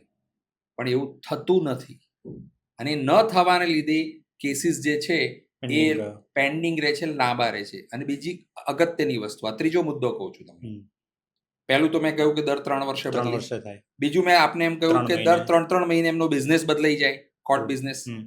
અને ત્રીજી બાબત કે માની લો કે ભાઈ મને આજે કાલે કોઈ જજ સાહેબ તરીકે કોઈ જગ્યાએ બેસાડી દેવામાં આવે, મેં સિવિલ કેસીસ ન ચલાયા હોય અને મને એમ કહેવામાં આવે કે તમારે સિવિલ કેસની અંદર જજમેન્ટ્સ આપવાના છે, તો સ્વાભાવિક છે કે હું મેરેથોન રનર હોઉં એના કરતાં તો જે છે મારી જે સ્પીડ છે એ તો ઘટવાની જ છે. હું એની અંદર જે લાંબુ કામ આપી શકું એ સિવિલ કેસીસમાં કેવી રીતે આપી શકું? એટલે જે જજીસ સાહેબે એમની કારકિર્દીની અંદર વકીલ તરીકે પ્રેક્ટિસ કરતા માત્ર સિવિલ દાવા લડ્યા છે, એમને તમે સિવિલનો બિઝનેસ આપો. જેમણે ક્રિમિનલ કેસીસ ચલાવ્યા છે એમને ક્રિમિનલનો બિઝનેસ આપો. જેમણે MACPનું જ કામ કરેલું છે એમને MACPનું કામ આપો. જેમણે ફેમિલી કોર્ટ્સની અંદર જ વકાલત કરી છે એમને ફેમિલી કોર્ટ્સના કેસીસ આપો. તમે જે વ્યક્તિની હથોટી જ નથી સબ્જેક્ટ ઉપર, એ વ્યક્તિને આ રીતે સ્ટ્રેસ આપીને એના જીવનના જે કિંમતી વર્ષો જે છે ને એને સ્ટ્રેસ આપીને એ જજ સાહેબનું આયુષ્ય પણ ઘટાડી રહ્યા છે અને એને લીધે કેસીસ જે છે ને એનું ભારણ વધી રહ્યું છે. બીજું, ઇનસફિશિયન્ટ નંબર્સની અંદર સરકારી વકીલ સાહેબોની નિમણૂક છે. સરકારી વકીલ સાહેબો પણ એટલા પર્યાપ્ત નથી. હાલ અત્યારે અમારી ભદ્રકોટની વાત કરું તો જેટલી નામદાર કોર્ટ્સ છે એની સામે એટલા સરકારી વકીલ સાહેબોની નિયુક્તિ નથી થઈ. હમણાં જ મેં જોયું કે 2-3 જજ સાહેબ તો એવા છે કે જ્યાં સુધી સરકારી વકીલ સાહેબ બીજી કોર્ટમાંથી એમની કોર્ટમાં ન આવે ત્યાં સુધી 11:15 લઈને 12 વાગ્યા સુધી બેસી રહે છે. એમનું કામ જ નથી ચાલતું. તો એના માટે કોણ જવાબદાર? નવા સરકારી વકીલશ્રીઓની જે એની નિમણૂક જે છે એની તો જવાબદારી સરકારની છે ને, એ નથી થતું. આ બધા કારણો છે, એક કારણ નથી. તો આનું શું સોલ્યુશન? દરેક વ્યક્તિ નિષ્ઠાવાન બને, દરેક વ્યક્તિ જે છે એ સૂઝબૂઝથી કામ કરે, દરેક વ્યક્તિ જે છે એને જે કામ કરવામાં જે રસ છે, રસનો વિષય છે, એવા કેસીસ એને જજમેન્ટ માટે આપે, એને ચલાવવા માટે આપે. બાકી તમે ગમે તે વ્યક્તિને એમ કહો, કાલે તમે એમ કહો કે ભાઈ માળીને એમ કહો કે તારે પ્લેન ચલાવવાનું છે તો કેવી રીતે ચલાવશે? જેનો વિષય નથી ને, જેને મારો મૂળ હેતુ એટલો જ છે કે ભાઈ જેનો જે વિષય છે એને તમે કામ સોંપો, એ વ્યક્તિની અંદરથી તમે સારું પરિણામ પર મેળવી શકશો. જેની જે વિષયમાં એક્સપર્ટીઝ જ નથી, એક્સપર્ટીઝ જ નથી, એક્સપેક્ટેશન બી મતલબ 100% ની એફિશિયન્સી સાથે તે વર્ક બી નહીં કરી શકે. બીજું, તમે મેજિસ્ટ્રેટ છો અને તમે કોઈ સ્મોલ સ્ટેશન ઉપર તમે જજ તરીકે જાઓ છો અને તમે સીધા જ કોઈ મોટી મહાનગર જેવા ત્યાંની અદાલતોમાં જઈને એમને કાર્યભાર સોંપો છો, તો એ પણ એક ડિસ્ટર્બન્સ ક્રિએટ કરે છે. અત્યારે છે ને ઘણીવાર આપણે જોતા હોય ને કે કોઈની ઉપર કેસ થતો હોય અને પછી જામીન મળી જતા હોય, છૂટી જતા હોય, એટલે બહાર એવી બધી વાતો ચાલતી હોય કે ભાઈ બહુ પૈસા હતા, બહુ ઓળખાણો હતી, બરાબર, આવી બધી બહાર વાતો થતી હોય માર્કેટમાં, રાઈટ? તો જેની પાસે પૈસા છે, જેની પાસે પોલિટિકલ પાવર છે, એ શું ખરેખર એવું છે કે જેલમાં જતા બચી શકે? એવું તો મેં મારી નજરો સમક્ષ જોયું જ નથી. જેની પર કેસ થયા છે એવા બહુ મોટા વ્યક્તિઓને પણ અમદાવાદમાંથી તડીપાડ કર્યાના દાખલા છે. એટલે એવો કોઈ પ્રશ્ન નથી કે ભાઈ કોઈ માત્ર પોલિટિકલ પાવર, કોઈ વ્યક્તિ ધનાઢ્ય છે એને જ ન્યાય મળે છે. ન્યાય માટે જે છે એ હવે તો આંખની મોદી સાહેબે તો પટ્ટી જે હતી ને એ પણ હટાવી દીધેલી છે. એટલે લોકોમાં અત્યાર સુધીમાં એવી માનસિકતા હતી કે ન્યાયની દેવી જે છે તો આંધળા છે, એ તો જોઈ શકતા નથી કોઈને, એવું પણ નથી રાખ્યું. હવે તો ન્યાયના દેવી બધાને જુએ છે. એટલે અને જુએ છે એટલે જાણે છે બી ખરા, અને જાણે છે એટલે કોઈ પણ વ્યક્તિઓથી ઇન્ફ્લુઅન્સ થયા વગર ન્યાય તોડાય છે. એટલે એક ભ્રામક માન્યતા છે, એની અંદર હું પડતો બી નથી, અને એ કદાચ કોઈક જગ્યાએ શક્ય બનતું હશે રેરેસ્ટ ઓફ ધ રેર કેસમાં, પણ એ વાતથી હું અસંમત છું. અત્યારે સર ભારતમાં છે ને આપણે આમ જોવા જઈએ ને તો રેપ કેસીસ, બળાત્કારના કેસીસ ઘણા ખરા વધતા જાય છે અથવા તેના વિશે વધારે સાંભળવા મળે છે. તો પેલો મારો ક્વેશ્ચન એ છે કે એ વધી રહ્યા છે કે રિપોર્ટ વધારે થઈ રહ્યા છે? જો ભાઈ, હું તો જ્યારથી સમજણો થયો ને, લગભગ હું 7 વર્ષે સમજણો થઈ ગયો તો એવું કહી શકાય. કારણ કે બહુ જ બધી પબ્લિક ઇન્ટરેક્શનની અંદર મારો ઉછેર થયો, એટલે 7 વર્ષથી મને સમજ પડવા લાગી. ત્યારથી અત્યાર સુધીમાં મેં ક્યારેય કાન દઈને સાંભળ્યું નથી અથવા ક્યાંય મારા કાને પડ્યું નથી કે ફલાણી સોસાયટીમાં, ફલાણા ફ્લેટમાં, ફલાણી પોળમાં, ફલાણી શેરીની અંદર, ફલાણી ચાલીના ફલાણા મકાનમાં બળાત્કાર થયો. તમે નહીં સાંભળ્યું? બહુ સાચી વાત છે. ક્યારે સાંભળ્યું કે ભાઈ ફલાણી જગ્યાએ બળાત્કાર થયો, ટોળું ભેગું થયું? નેવર, ક્યારેય નહીં. એટલે ફોલ્સ નંબર ઓફ કેસીસ જે છે ને એ વધારે છે. લોકો રીઝન એવું છે કે પહેલા તો શું છે કે ભાઈ પ્રેમ સંબંધમાં જોડાય, કોઈ કાં તો પૈસાની લેતી દેતીનો કેસ બને, કોઈ પુરુષ અને સ્ત્રી વચ્ચે. કારણ કે જનરલી તો આ જેન્ડર બાયસ છે એવું તો કહી ના શકાય. હવે તો નવું આવ્યું છે કે ભાઈ પેલા ટ્રાન્સજેન્ડર પણ અંદર હોય છે, કાયદામાં બી નવો ઉમેરો કરેલો છે. પણ કોઈ ભાઈ પૈસાની લેતી દેતીનો કોઈ મુદ્દો બની ગયો કે કોઈ પ્રેમની અંદર કોઈ કારણસર વિક્ષેપ પડ્યો કે ઘર પરિવારવાળા તૈયાર નથી આંતરજ્ઞાતીય લગ્ન કરવા માટે થઈને, અથવા એવું પણ બને કે કોઈ વ્યક્તિને બસ પછી એનાથી એવું થઈ ગયું કે હવે આગળ નથી વધવું રિલેશનમાં, તો એ આગળ જઈને એ રેપ કેસમાં પરિણમે છે. એટલે ઘણી વખત બાબતો ખૂબ જ ક્ષુલ્લક હોય છે, અને ક્ષુલ્લક બાબતોને એટલી બધી સ્ટ્રેચ કરી દેવામાં આવે. તમે પોલીસ સ્ટેશન જાઓ તો કોઈ સ્ત્રી એમ કે ભાઈ મારી ફલાણા બોયફ્રેન્ડ સાથે મારે માથાકૂટ થઈ, તો હવે મારે શું કરવાનું? તો તમને પહેલું કોઈ વકીલ પાસે જાઓ કે કોઈ પોલીસ પાસે જાઓ તો તમને કહેશે કે કાયદામાં તો આટલી જોગવાઈ છે, તમે આટલા વૈકલ્પિક ઉપાયો કરી શકો. છેતરપિંડીની ફરિયાદ કરી શકો, તમે મોલેસ્ટેશનની ફરિયાદ કરી શકો, તમે રેપની ફરિયાદ કરી શકો. તમારી હકીકત શું છે એ આધારે હું તમને સલાહ આપું. એટલે પછીનો પ્રશ્ન એવો થાય કે આમાં સજાનું પ્રાવધાન શું? તો કે ભાઈ એની અંદર 3 વર્ષમાં છૂટે, એની અંદર 7 વર્ષમાં છૂટે, એની અંદર આજીવન કેદ થાય. આપણે એને આજીવન કેદમાં ભરાઈ દઈએ, એને 10 વર્ષની સજા થાય, 20 વર્ષની સજા થાય, એવા કોઈ કેસમાં સાહેબ આપણે એને ભરાવો છે. એવી માંગ જે છે ને એ મુકાય, અને એના આધારે પછી આ પોક્સો કે રેપ કેસ રજીસ્ટર થાય. એટલે બીજું કશું કારણ નથી હોતું. બાકી પહેલું શું છે કે આપણે સમશીતોષ્ણ કટિબંધમાં જીવીએ છીએ. આ જે વાતાવરણ જે છે ને, પ્રકૃતિનું વાતાવરણ જે છે ને, એ પણ આવું કોઈ કૃત્ય કરવા માટે કોઈને ઉત્તેજિત કરે ને એવું વાતાવરણ જ નથી. સમજ્યા તમે? અને એને લીધે થઈને ઠંડા પ્રદેશોમાં કદાચ કોઈક આવી બધી વસ્તુઓ થતી હોય તો મારા પર્સનલ નોલેજમાં નથી, પણ ત્યાં સંભવ છે. હાલ તો વાતાવરણ જ તમને સપોર્ટ નથી કરતું. અને આ કેવી વસ્તુ છે, તમે નજીક આવો, તમને એક વસ્તુ બતાવો. અહીં નજીક આવો, આ જે છે ને અહીંયા હોય, થોડા નજીક આવો. આ મેં તમને નાક ઉપર આમ સ્લાઇડ પ્રહાર કર્યો, તમે ડિસ્ટ્રેક્ટ થઈ જશો કે યાર આ વકીલ સાહેબ મને કેમ આમ નાક ઉપર આવી રીતે. મેં ખાલી તમને આટલું જ કર્યું, તમારા વિચારોના આવેગો પણ બદલાઈ જશે. હા, કંઈક ફોકસ જ બધું આખું ત્યાં જતું રહ્યું, Yes. ધ્યાન બી ત્યાં જતું રહ્યું. તો કોઈ વ્યક્તિ બળાત્કાર કરવા માટે તમારી ઉપર ચડી આવે છે, હમ. તો માત્ર નાકની ઉપર જો કોઈ વ્યક્તિ આટલું પુશ કરે છે તો તમે ડિસ્ટ્રેક્ટ થઈ જાઓ. અને આ તો બહુ માઇનોર હતું. તો તમે ન કરવાની જગ્યાએ જો તમે એની પર પ્રહાર કરી બેસો, એના ગુહ્ય પ્રદેશના મહત્વના અંગ ઉપર, ઉપાંગ ઉપર, તો શું થાય? તો એ વ્યક્તિનો આવેગ ત્યાં લગભગ શુષ્ક બની જાય.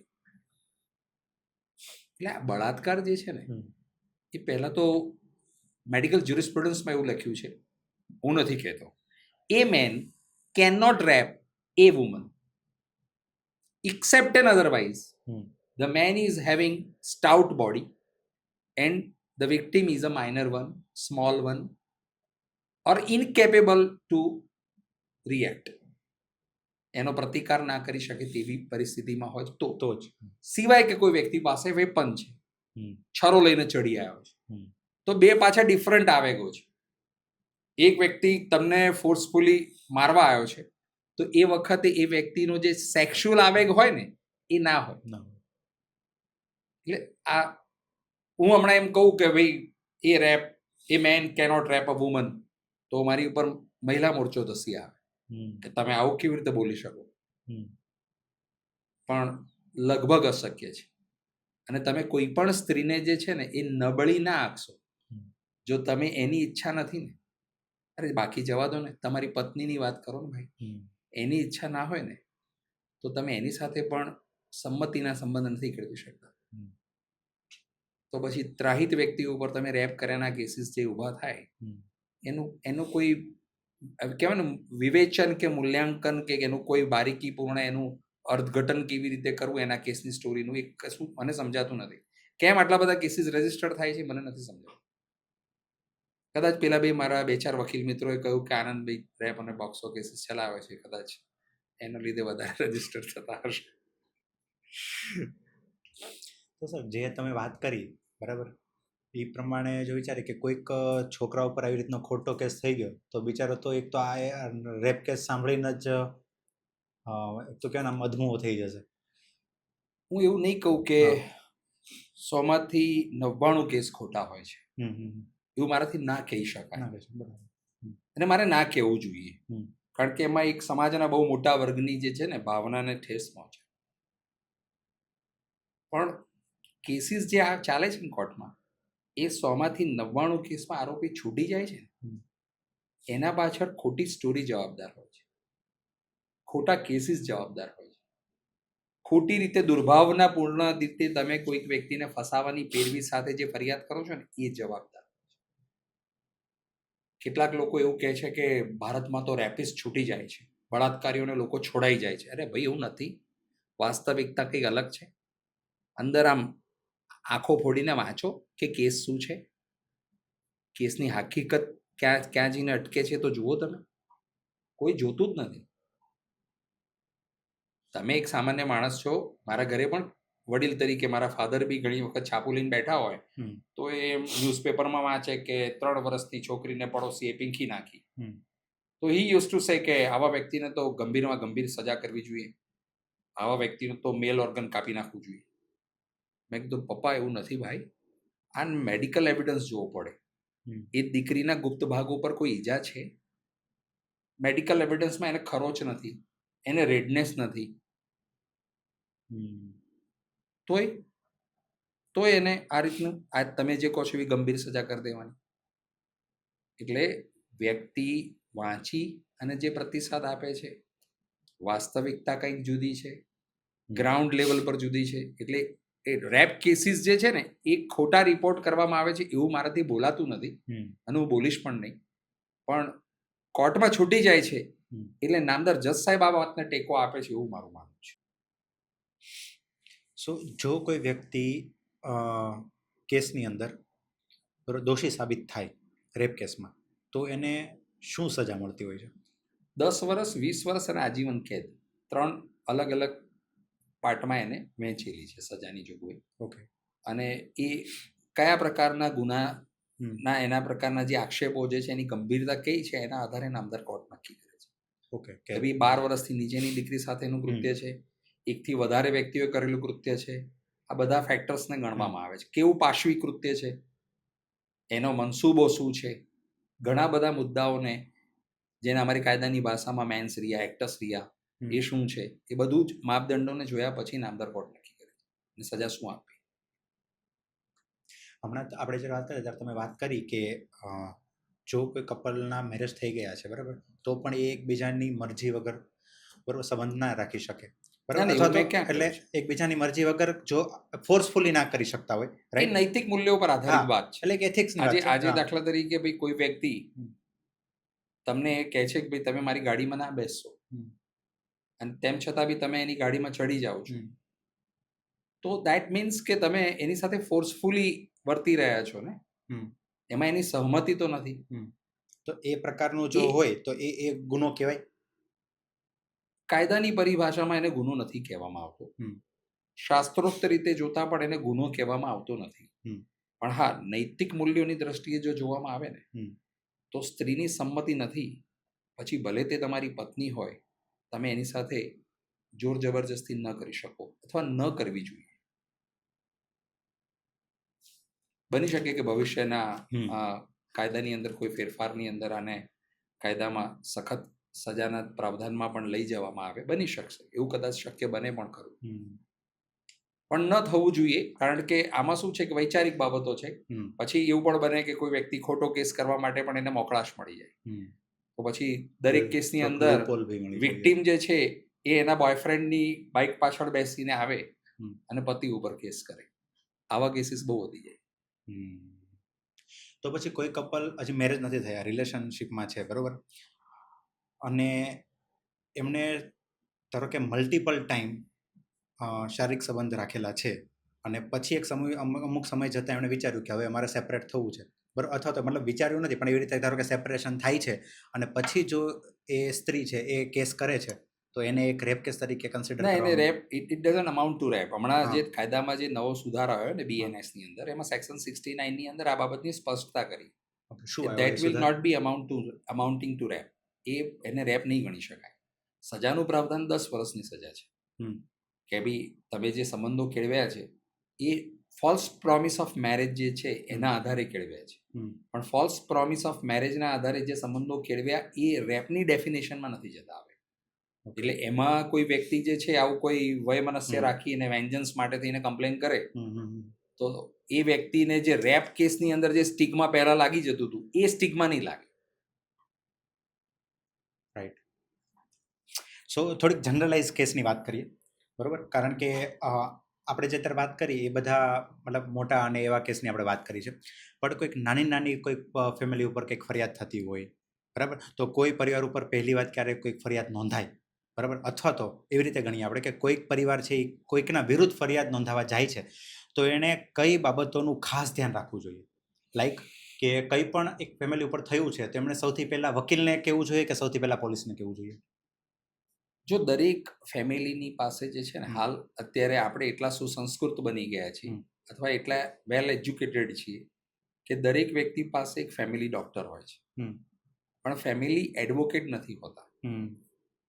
ફેમિલી એડવોકેટ તમે કોઈ કેસની અંદર તમારા સાચા કેસનું પ્રેઝન્ટેશન સાચી રીતે કેવી રીતે થાય, કાયદાના દાયરામાં રહી, કાયદાના પરિપ્રેક્ષ્યમાં રહી, કાયદાકીય મુદ્દાઓને ધ્યાનમાં રાખી, કાયદાકીય લૂપહોલ્સને ધ્યાનમાં રાખીને કમ્પ્લેન કેવી રીતે દાખલ કરવી, એ પણ તમારા ફેમિલી એડવોકેટ કહી શકે.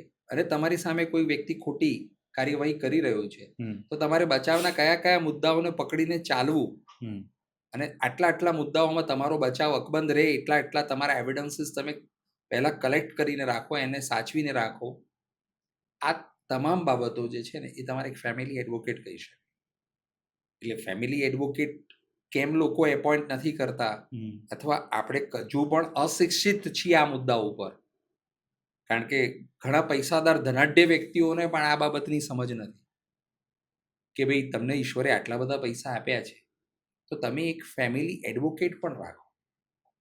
કારણ કે વકીલ એક એવી વ્યક્તિ જે છે ને, એના માટે અંગ્રેજીમાં એવી કહેવત છે કે doctors and advocates, they are the necessary evils of the society, but we are necessary people. તમે ભલે એને ઇવિલ્સ કહેતા હો, બટ નેસેસરી. પણ હવે જરૂરી દૂષણ છે, સમાજ ઉપયોગી દૂષણ છે. તમે એને દૂષણ એટલા માટે કહો છો કે તમારે પૈસા ખર્ચવા પડે છે, એટલે તમે એને દૂષણ કહો છો.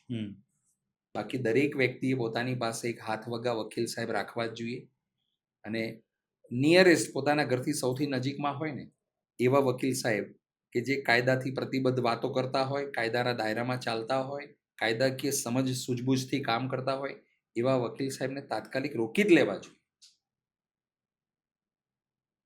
કે જેને તમારી અત્યાર સુધીની બધી હિસ્ટ્રી બી, મતલબ એક એક્ઝેક્ટ ડોક્ટર, આપણે ફેમિલી ડોક્ટર એટલે જ રાખીએ છીએ ને કે એને તમને ખબર છે કે આ ભાઈને બ્લડ પ્રેશરની બીમારી છે, આ ભાઈને સ્ટેન્ટ નાખેલું છે, આ ભાઈને આ પ્રકારની કોઈ બીજી ડિસીઝ છે, આ પ્રકારની દવાઓનું રિએક્શન છે. ફોરેન કન્ટ્રીમાં તો એવું છે કે તમે કોઈ હોસ્પિટલ પહોંચી જાઓ ને એટલે તમને દવા નથી કરવામાં આવતી તાત્કાલિક.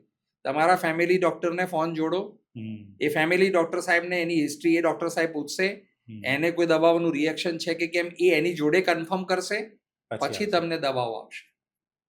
આપણે ત્યાં તો એવું છે જ નહીં. આપણે તો વકીલ સાહેબને એવી રીતે બદલી નાખીએ કે જાણે કોઈ પેલું કહેવાય ને કે પહેરણ બદલી નાખતા હોઈએ. તો ક્યારેક કોઈ કેસ શરૂ હોય તો ચાલુ કેસમાં વકીલ બદલી શકે? ક્રિમિનલ કેસની અંદર નામદાર સર્વોચ્ચ અદાલતે અનેક કેસીસમાં ઠરાયેલું છે, અને ભારતીય બંધારણની અંદર પણ કાયદાની અંદર સ્પષ્ટ કરેલું છે, કાયદામાં પણ બંધારણમાં પણ સ્પષ્ટ કરેલું છે કે તમે તમારા મનગમતા વકીલને, તમારા બીજા શબ્દોમાં, સરળ શબ્દોમાં કહું તો તમે તમારા મનગમતા વકીલની મોતે જીવી કે મરી શકો.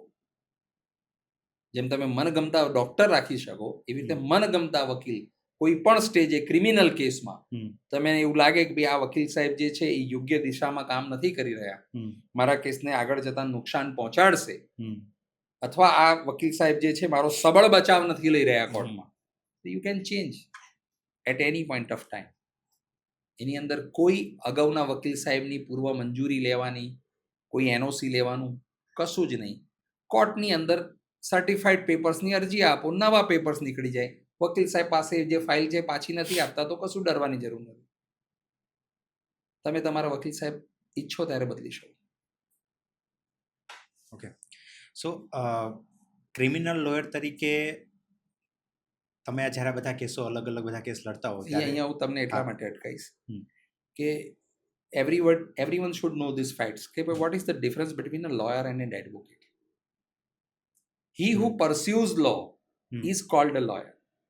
Okay. તમે કાયદાના વિદ્યાર્થી છો તો તમે લોયર છો. આ એવી વસ્તુ છે કે કોઈ આર્મીની અંદર કોઈ નવા સોલ્જરની ભરતી થાય ને, તેનો કેપ્ટન કે a boy come here, a boy કહીને બોલાવે. So that is a kind of insult to a soldier. He is a soldier. Lawyer જે છે એ એક જનરલ ટર્મ છે, લોકોને સમજ નથી કે what is the difference between lawyer and advocate. જેને કાયદા દ્વારા, બાર કાઉન્સિલ દ્વારા કોઈના કેસની અંદર એ કેસનું નેતૃત્વ કરવાની, એનો બચાવ કરવાની, એનો કેસ કોર્ટમાં રિપ્રેઝન્ટ કરવાની જેને કાયદા દ્વારા સત્તા મળી છે, જેની પાસે કાયદેસરની સનદ છે, એ એડવોકેટ છે.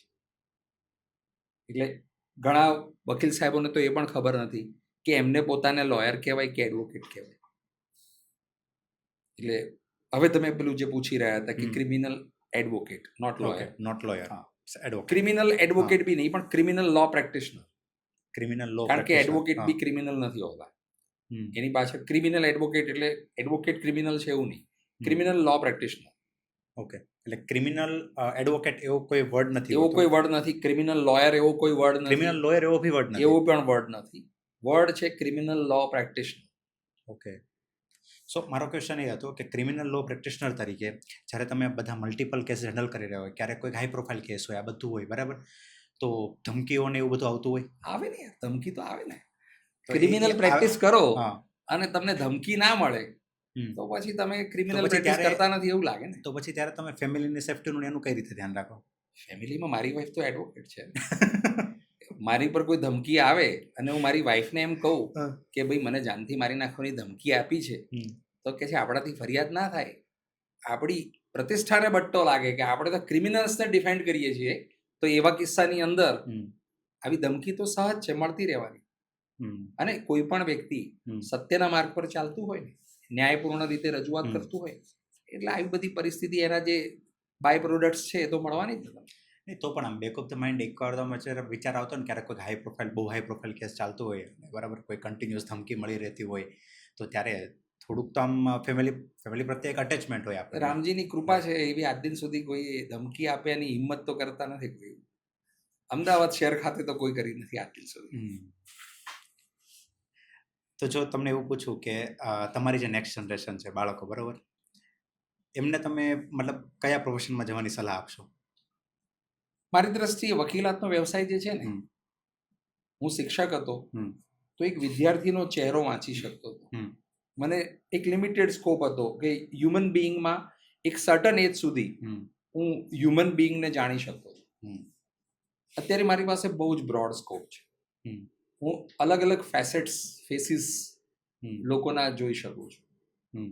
જુદા જુદા વ્યક્તિઓના ઇન્ટરેક્શનમાં આવી શકું છું. જેમ કે હું તમને મારા એક કેસનું ઉદાહરણ આપું. એક કેસની અંદર એ નાના ભાઈની પત્નીએ સુસાઇડ કર્યું અને મોટા ભાઈ અને એની પત્ની, એટલે નાના ભાઈની મોટા ભાઈ અને ભાભી, એને પણ કેસની અંદર આરોપી તરીકે જોતરવામાં આવ્યા FIR. હવે બનાવ જે છે એ નાના ભાઈના ઘરે બનેલો, મોટા ભાઈના ઘરે બનેલો પણ નહીં. ઓકે, બંને સેપરેટ હતા. બંને સેપરેટ રહેતા હતા. અલ્ટિમેટલી કોર્ટે, હું આરોપી નંબર 2 એટલે એના અને 3 એટલે એના ભાઈ અને ભાભીનો એડવોકેટ હતો. આરોપી નંબર 1 ના એડવોકેટ સાહેબ અલગ હતા. કોર્ટમાં ગુણદોષ ઉપર કેસ ચાલ્યો.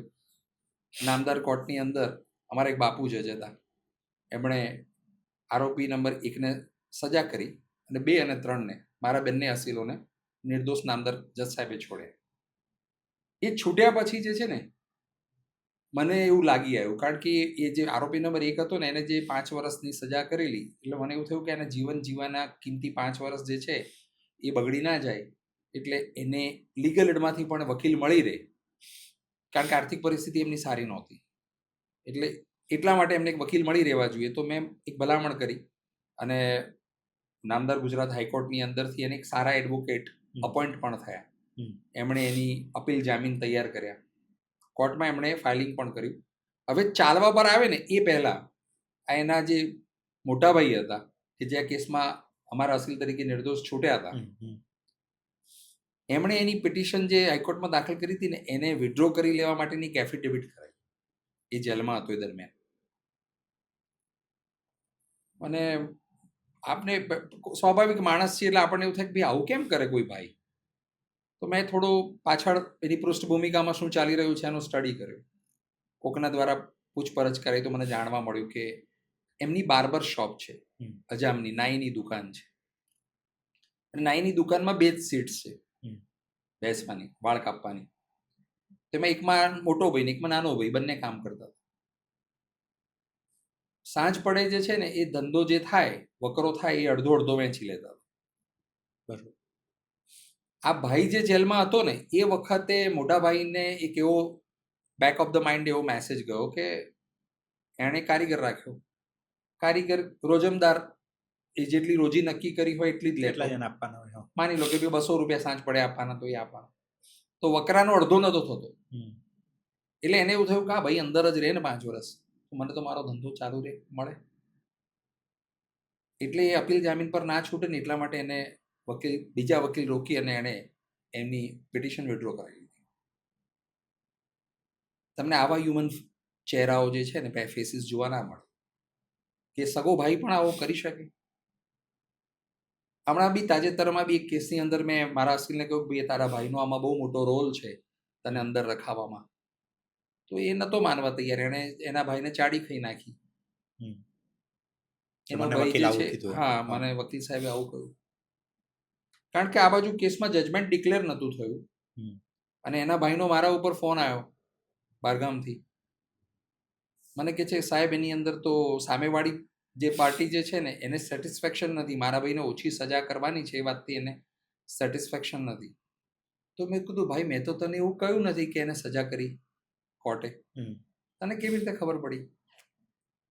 તો કે સાહેબ મને જાણ છે કે એને તો રિસેસ પછી જે સજા આપશે ને એ બદલાઈ જશે. અને સાલું ખરેખર એવું છે. મેં એના ભાઈને કહ્યું કે ભાઈ તારા ભાઈનો આમાં કંઈક હાથ કે રોલ હોય એવું લાગે છે, કારણ કે આ જે મિસિંગ પાર્ટ જે છે એ મને નથી સમજાયો. એ ના માન્યો. એને બીજા વકીલ સાહેબ રોક્યા, અંદર જ છે.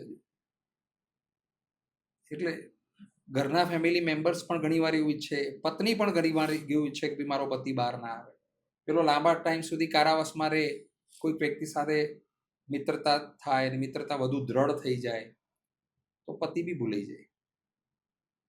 એટલે હું તો એવું માનું છું કે તમે કોઈક કારણસર કોઈ પણ કેસમાં કે કોઈ પણ જગ્યાએ ફસાવો તો એવો એક મિત્ર રાખો કે જે મિત્ર ક્યારેય તમને દગો ના દે. ઘરના મેમ્બર સિવાય પણ એક વ્યક્તિ રાખો, અને શક્ય હોય તો સારો એક એડવોકેટ રાખો કે જે આઈન હર હંમેશ ઉભો રહે. ઓકે, સો ક્વેશ્ચન મારો એ જ હતો કે તમે નેક્સ્ટ જનરેશનને શું મતલબ એડવોકેટ બનવાની જ સલાહ આપશો? ડેફિનેટલી જો એને વકીલ બનવું હોય હા. તો લેટ ધેમ બી એડવોકેટ્સ. હું એમને ના નહીં પાડું, કારણ કે મારા જીવનની અંદર મેં જે સૌથી એન્જોયેબલ પાર્ટ જે છે એ શિક્ષક તરીકે જે એન્જોય કર્યું ને એનાથી સવિશેષ એન્જોય મેં જે છે ને મારી વકાલતને કરી છે. એટલે advocacy is a prayer for me. અને હું કહીશ કે હા, જો નેક્સ્ટ જનરેશન મારા ઘરેથી વકીલ બને અને સમાજ અને દેશની અને મારા ધર્મની સેવામાં આગળ વધે તો મને એ વાતનો ગૌરવ હશે. સો થોડીક તમારી જર્નીની વાત કરવી છે, બરાબર? કારણ કે બધા કેસ તો હજી ઘણા બધા આપણે ડિસ્કસ કરીશું, બરાબર?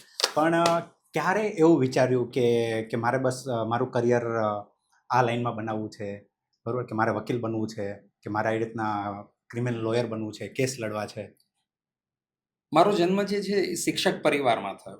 મારા ફાધર જે છે અમદાવાદ શહેરના એક અંગ્રેજી વિષયના ખૂબ જ પીઢ અનુભવી અને વિષય નિષ્ણાત શિક્ષક તરીકે એમણે વર્ષો સુધી એમની સેવાઓ આપી. 1951થી 2019 સુધી, એમના મૃત્યુ સુધી એમણે સતત શિક્ષક તરીકે એમની કન્ટિન્યુઅસ સેવાઓ આપી. એટલે ફાધરની એવી ઈચ્છા હતી કે હું કોલેજની અંદર અંગ્રેજી વિષયનો અધ્યાપક બનું. એટલે એમના સઘન પ્રયત્નોથી મારું ભણતરનો જે સૌથી મોટો જે શ્રેય જાય છે એ મારા ફાધરને જ જાય છે. જ્યારે એમને ખબર પડી કે આ 10મા ધોરણ પછી આ ભાઈ આગળ નહીં ભણી શકે, તો એમણે ચાર્જ લઈ લીધો મારો કમ્પ્લીટલી, અને એક નિયમ બનાવ્યો કે રોજ સવારે 4 વાગે ઉઠવાનું અને 4 વાગે ઉઠીને જ વાંચવાનું શરૂ થઈ જાય. એમના ઓબ્ઝર્વેશનમાં એમના જે ટીચિંગ અવર્સ હોય એ સિવાયના તમામ એમના જીવનના જે મૂલ્ય, જીવનના જે સૌથી કિંમતી વર્ષો હતા એ બધા વર્ષો એમણે મારા પાછળ ન્યોછાવર કર્યા, અને એમણે એક અંગ્રેજીના પ્રોફેસરને જન્મ આપ્યો. એટલે મારી કેરિયર જે શરૂ થઈ એ હું MA BEd LLB છું. કોલેજની અંદર પહેલા લેક્ચરર તરીકે જોડાયો, પણ પછી મને એવું લાગ્યું કે આખી જે સિસ્ટમ જે છે શૈક્ષણિક જગતની, એજ્યુકેશન વર્લ્ડની, એ એજ્યુકેશનિસ્ટ માફિયાઓના હાથમાં જતી રહી. બધાનો માફિયા નથી કહેતો, પણ ઘણા ખરા એવા જે માફિયા હતા કે જે માત્ર શિક્ષણને જે છે એક વ્યવસાય તરીકે ન જોતા, ધંધા તરીકે જોતા હોય અને વાલીને ગ્રાહક તરીકે જોતા હોય, એવા વ્યક્તિઓથી મારો પાનારો પડ્યો. એટલે એ વ્યક્તિઓ થકી મને આ પ્રોફેશનની અંદર, શિક્ષણ જગતની અંદર મને થોડું ઓછા પરતાવા લાગી, મને ગમ્યું નહીં. એટલે મારી મોટી બહેન જે છે એ વિવેકાનંદ એજ્યુકેશન કોલેજની અંદર પ્રોફેસર હતી એ વખતે, અને સી ઇન્સ્પાયર્ડ મી. મારા બનેવીએ પણ મને ઇન્સ્પાયર કર્યો. મારા બનેવી પોતે એડવોકેટ છે, અને એમણે મને ઇન્સ્પાયર કર્યો કે તું જે છે આ વ્યવસાય મૂકી દે, તું વકીલ બની જા. એટલે વર્ષ 2005ની અંદર 32મા વર્ષે હું લગભગ વકીલ બન્યો. 29 વર્ષની ઉંમરે લગભગ મેં આ જર્ની મારી LLB ભણવાની શરૂ કરી, અને મારા મિસિસ અને હું બંને જે છે એ બંને એડવોકેટ બન્યા 2008માં. ઓકે, 2005 થી શરૂ કર્યું. મારા પ્રેરણા બિંદુ તરીકે મારી મોટી બેન પારુલ બ્રહ્મભટ્ટ અને મારા બનેવી નિલેશભાઈ બ્રહ્મભટ્ટ, એનો બહુ મોટો ફાળો છે. તો તમે સ્ટડી કેટલા વર્ષ કરાવડાયું? 3 years. 3 years. ઓકે, તમારું જે 26 અરાઉન્ડ તમારી એજ હશે ત્યારે તમારું સ્ટડી પૂરું થયું હશે, અને 29 મારું જે એજ્યુકેશન જે MA વિથ ઇંગ્લિશનું, MA BEd નું હતું, at the age of 24 I had become a professor of English in a college. 24મા વર્ષે તો હું પ્રોફેસર બની છું. એ પછી જે છે આ જે મારી લાઈફ જર્ની જે છે એ વચ્ચે શિક્ષણ અલગ અલગ સ્કૂલોમાં પણ મેં શિક્ષણ કાર્ય કર્યું, જુદી જુદી સંસ્થાઓમાં પણ સેવાઓ આપી. પણ પછી જ્યારે મને એવું લાગ્યું કે ના, આ એજ્યુકેશનિસ્ટ માફિયાઓથી મારે બહાર નીકળવું છે. કારણ કે મારો એક ડોમિનન્સનો નેચર એવો હતો કે ભાઈ મારે સાચું કહેવું. ડોમિનન્સ ઇન ધ સેન્સ કે ભાઈ કોઈ વખતે સાચું બોલતી વખતે કોઈ વ્યક્તિ દાબ ના ખાવો જોઈએ. કોઈ પ્રેઝન્ટેશન ખોટું છે, કોઈ વ્યક્તિમાં પાપ છે, તો એ વ્યક્તિની અંદર એના સ્વાભાવિક એના વર્તનમાં ઝલકી આવે. પણ જે સાચી હકીકતો કેવી છે એ મારે કહેતી વખતે હું જે છે એ બોલ્ડ હોવો જોઈએ મારા પ્રેઝન્ટેશનમાં. અને મારું વર્તન જ એવું હતું, અથવા મારા વ્યક્તિત્વને લઈને હું એવું કહી શકું કે હું નોકરી કરવા જન્મ્યો જ નહોતો. હું તો ચાહતો તો જજ સાહેબ બી બની શકતો, હું ચાહતો તો સરકારી વકીલ સાહેબ બી બની શકતો, પણ નોકરી કરવી મને સાહેબ પોસાય એવી નથી. કારણ કે મારા સ્વભાવગત હું નોકરી કરી શકું એવી પરિસ્થિતિમાં નથી. એટલે એટલા માટે આ જે મારો વ્યવસાય છે, મારે રજૂઆત કરવી છે, મારે હમણાં કાંકરિયાની પાળે જઈને બેસવું હોય ને તો હું કોર્ટમાં મુદત અરજી આપીને બેસી શકું, બીજા વ્યક્તિઓ ના બેસી શકે. એટલે આ વ્યવસાય જે છે, કઈ ફાઇલ મારે એક્સેપ્ટ કરવી, કઈ ફાઇલને મારે પાછી આપી દેવી, એ મારા મનસૂબા ઉપર ચાલે છે. અને મારે ન્યાય અપાવવાની જદ્દોજહદમાં કેટલી મહેનત કરવી, કોને કેટલા અંશે ન્યાય અપાવવામાં મારો પૂરેપૂરો નિચોડ મારે કેટલો આપવો, એ બધું જ મારે નક્કી કરવાનું છે. એટલે આ વ્યવસાયની ગરિમા જ કંઈક અલગ છે. હમણાં તમે જ્યારે આ કેસની વાત કરતા હતા ને, ત્યારે તમે કીધું કે અમે થોડુંક રિસર્ચ કરાવ્યું, બરાબર, કે જે નાઈ શોપની જે તમે વાત કરી એમાં. તો એ પ્રોસેસ શું હોય છે? લાઈક કે તમારી પાસે કોઈ કેસ આવ્યો, બરાબર, કોઈક એવું એક્ઝામ્પલ આપું કે આપણે ઘણીવાર કોઈક એવા શો જોતા હોઈએ, કોઈક એવી સિરીઝ જોતા હોઈએ કે જ્યાં કેસ થયા છે અને પછી એડવોકેટ જેને રીતે રિસર્ચ કરતા હોય, બરાબર, પોતાના માણસો મૂકતા હોય કે એ બધા વોચ રાખતા હોય કે આ વ્યક્તિ કેટલા ટાઈમે ક્યાં જાય છે, શું કરે છે. તો રિયાલિટીમાં આવું જ થતું કોઈ કરે છે કે નહીં એ ખબર નથી, પણ હું અવશ્ય કરું છું. હું જે સ્ટોરી હોય છે એ સ્ટોરી લાઈનને ફોલો કરું છું, એને સિક્વન્સમાં ફરીથી રિકન્સ્ટ્રક્ટ કરું છું. હું પ્લેસ ઓફ ઓફેન્સ ઉપર જઉં છું, હું પ્લેસ ઓફ ઓફેન્સ ઉપર જઈને ફોટોગ્રાફ્સ લઉં છું, હું કેસને આજુબાજુના પડોશીઓને મળીને પણ પૂછું છું કે શું કેસ છે. મારી ટેવ છે આવી. તમે એને કહી શકો કે એક પ્રકારની સેમી ઇન્વેસ્ટિગેશન, એ પોલીસના ઇન્વેસ્ટિગેશન પછીનું મારું બી એક ઇન્વેસ્ટિગેશન હોય છે જ. અને બહુ એ બહુ નિષ્ઠા સાથે અમે કરીએ છીએ, કારણ કે એ જો ન કરીએ ને તો અમને બેક ઓફ ધ સ્ટોરી જે છે એની રિયલ ફેક્ટ શું છે. કારણ કે અમે હમણાં લાસ્ટલી મેં એક કેસની અંદર એક આરોપીને ડિફેન્ડ કર્યો હતો, એની પર 2 છોકરીઓ ઉપર મોલેસ્ટેશનનો કેસ હતો, બંનેને પોતાના ઘરમાં ગોંધી રાખ્યા. મેં બિલકુલ બાજુના મકાનમાં જઈ અને એક વયોવૃદ્ધ સ્ત્રી હતી, એને જઈને પૂછ્યું કે આમાં બાજુમાં આવો કંઈક કેસ થયો હતો. તો કે સાહેબ એક જ છોકરી એના ઘરમાં હતી, એને મારા ઘરેથી જ નીચે ઉતારી હતી પોલીસે, 2 છોકરીઓ નથી સાહેબ. પણ કેસને બળ આપવા માટે પેલું કહેવાય ને કે એનો ગ્રેવિટી ક્રિએટ કરે એટલે 2 છોકરીઓને હાથો બને. મેડિકલ એવિડન્સની અંદર એકનું હાયમન ઇન્ટેક્ટ હતું ને એકનું ઇન્ટેક્ટ નહોતું, એવો કેસ હતો. અને બંનેનો કેસ એવો હતો કે બંનેની ઉપર બળાત્કાર કર્યો, એવો કેસ હતો. એવું બને છે ઘણી વખત. સો જો એમ પૂછું કે પેરેલલી કેટલા કેસીસ લગભગ ઓન એન એવરેજ ચાલતા હોય? પેરેલલ ના ચાલતા હોય. જ્યારે એક કેસ ઓપન થાય ત્યારે કોર્ટમાં એક જ ચાલતો હોય. એક દિવસ દરમિયાન ઘણા બધા કેસીસ તમારી પાસે માની લો કે એક સાથે મારા જુદી જુદી કોર્ટમાં 5 થી 7 કે 10 થી 15 અમુક દિવસ એવું પણ બને કે વધારે કેસીસ એક સાથે ભરાવો થઈ જાય અને આવી જાય. પણ અમે કોપ અપ કરી લઈએ. એનું કારણ છે કે અમને એ વાતની અથોરિટી છે કે અમારે એ કેસીસ કેવી રીતે હેન્ડલ કરવાના. જનરલી અમારી આખા એસોસિએટ્સનો એવો નિયમ છે કે અમે વર્ષની અંદર 25 ટ્રાયલ જ લઈએ છીએ. વર્ષની અંદર 25 થી વધારે ટ્રાયલ નથી લેતા. 26મી ટ્રાયલ લઈને તમે આવો એટલે અમે તમને કહીએ કે અમે તમારું કામ નહીં કરી શકીએ. એ એટલા માટે કે 25 જણા છૂટવા જોઈએ એવી અમારી જીદ હોય છે. એ છૂટવા જોઈએ એટલે એને ન્યાય મળવો જોઈએ. કારણ કે સ્વાભાવિક છે કે તમે તમારો દીકરાનો કેસ લઈને આવો તો કે મને સજા કરાવો તો વકીલ તરીકે ના જ રોકો ને. તમારું મૂળ ઉદ્દેશ્ય શું હોય કે ભાઈ મારો દીકરો છૂટી જાય. એટલે અમારી એ જીદ હોય છે કે ભાઈ એને મારા અસીલને ધાર્યો ન્યાય મળે. છોડવું ના છોડવું તો ઈશ્વર આધીન છે, જજ સાહેબને બી આધીન નથી. નહીં તો આપણે રામજીને પૂજવાની કોઈ જરૂર જ નથી. સાચી વાત. એટલે એવું અમે દ્રઢતાથી માનીએ છીએ. એટલે પેરેલલી ઘણીવાર મલ્ટિપલ કેસ ચાલતા હોય અને બધા ઉપર પેરેલલી બી ઘણીવાર વર્ક થતું હોય. અમારી પાસે 8 થી 9 સદસ્યો એવા છે, કમિટેડ છે, કે જે લોકો ડેડિકેટેડલી કામ કરે છે અને મારા દિવસ સાથે દિવસ ને મારી રાત સાથે રાત થાય એવા વ્યક્તિઓ છે.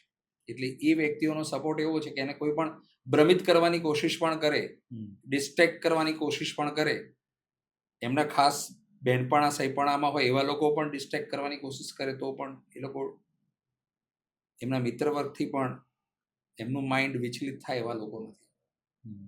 એ ઈશ્વરે ગોડ્સ ગિફ્ટ કહેવાય, મને એવા લોકો આપ્યા. અત્યાર સુધી તો પેલું મારી વાઈફનો મને જબરદસ્ત સપોર્ટ હતો એડવોકેટ તરીકે. મારા વાઈફ કિંજલ બ્રહ્મભટ્ટ પણ એડવોકેટ છે અને એમના 13 થી 14 વર્ષના સગન મારી સાથેના સાથ સહકારને લઈને હું આ કક્ષાએ પહોંચ્યો છું.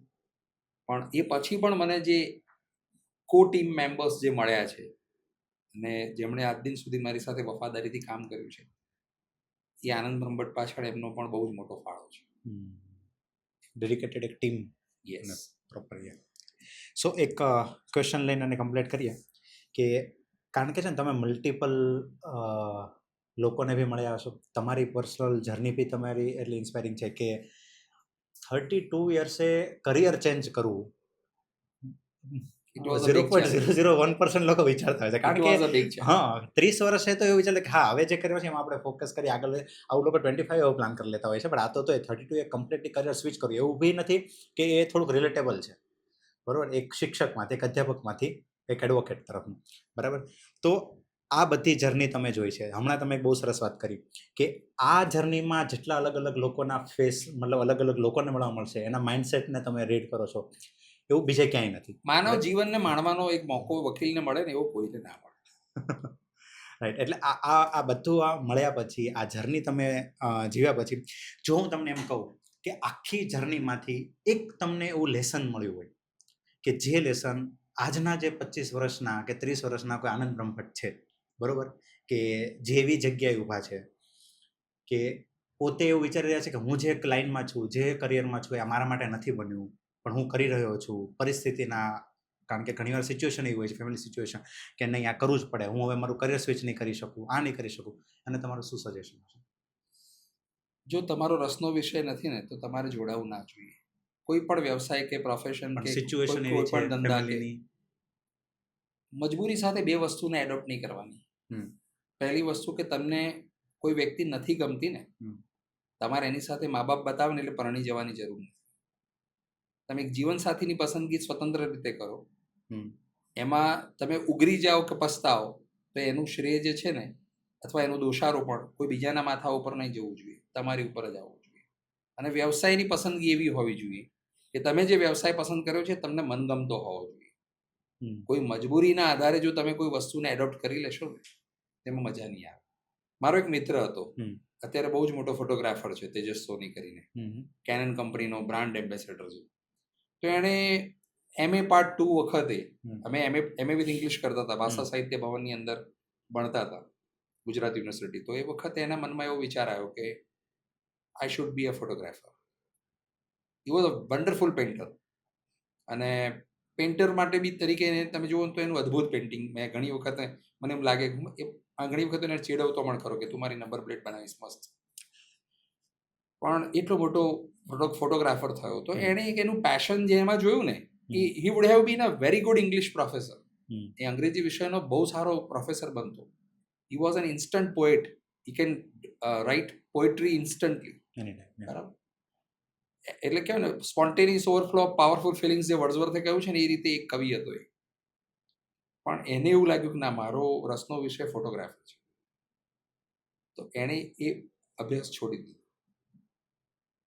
હવે કોઈ પણ વ્યક્તિ સામાન્ય રીતે શું વિચારે કે ભાઈ MA પાર્ટ 2માં પહોંચ્યા પછી એ તમે ઇંગ્લિશના લેક્ચરર થવાના હો, પ્રોફેસર થવાના હો, અને તમે બ્રાઇટ કેરિયર હોય, અને તમે અંગ્રેજી સારું જાણતા હો, ફાંકડું જાણતા હો, પોએટ્રી લખી જાણતા હો, તમે કેમ છોડી દો છો?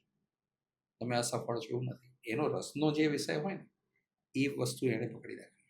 નહીં પણ ફોટોગ્રાફી માટે તમે આઈ થિંક વાત કરી રહ્યા છો he became the brand ambassador. 30 વર્ષ પહેલાની, રાઈટ? યસ.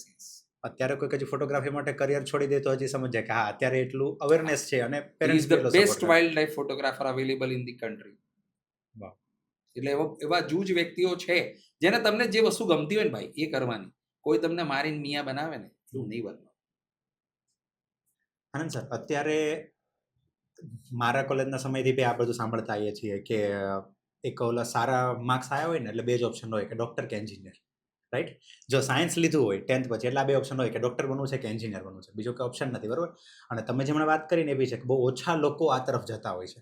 જ્યારે મેં તમને ક્વેશ્ચન પૂછ્યો કે તમારા બાળકોને તમે શું બનાવવા માંગશો ત્યારે, તો ક્યારેય મેં જ મારા ગ્રુપમાં ક્યાંય નથી સાંભળ્યું કે કોઈ મને એવું કીધું કે મારે વકીલ બનવું છે, બરોબર?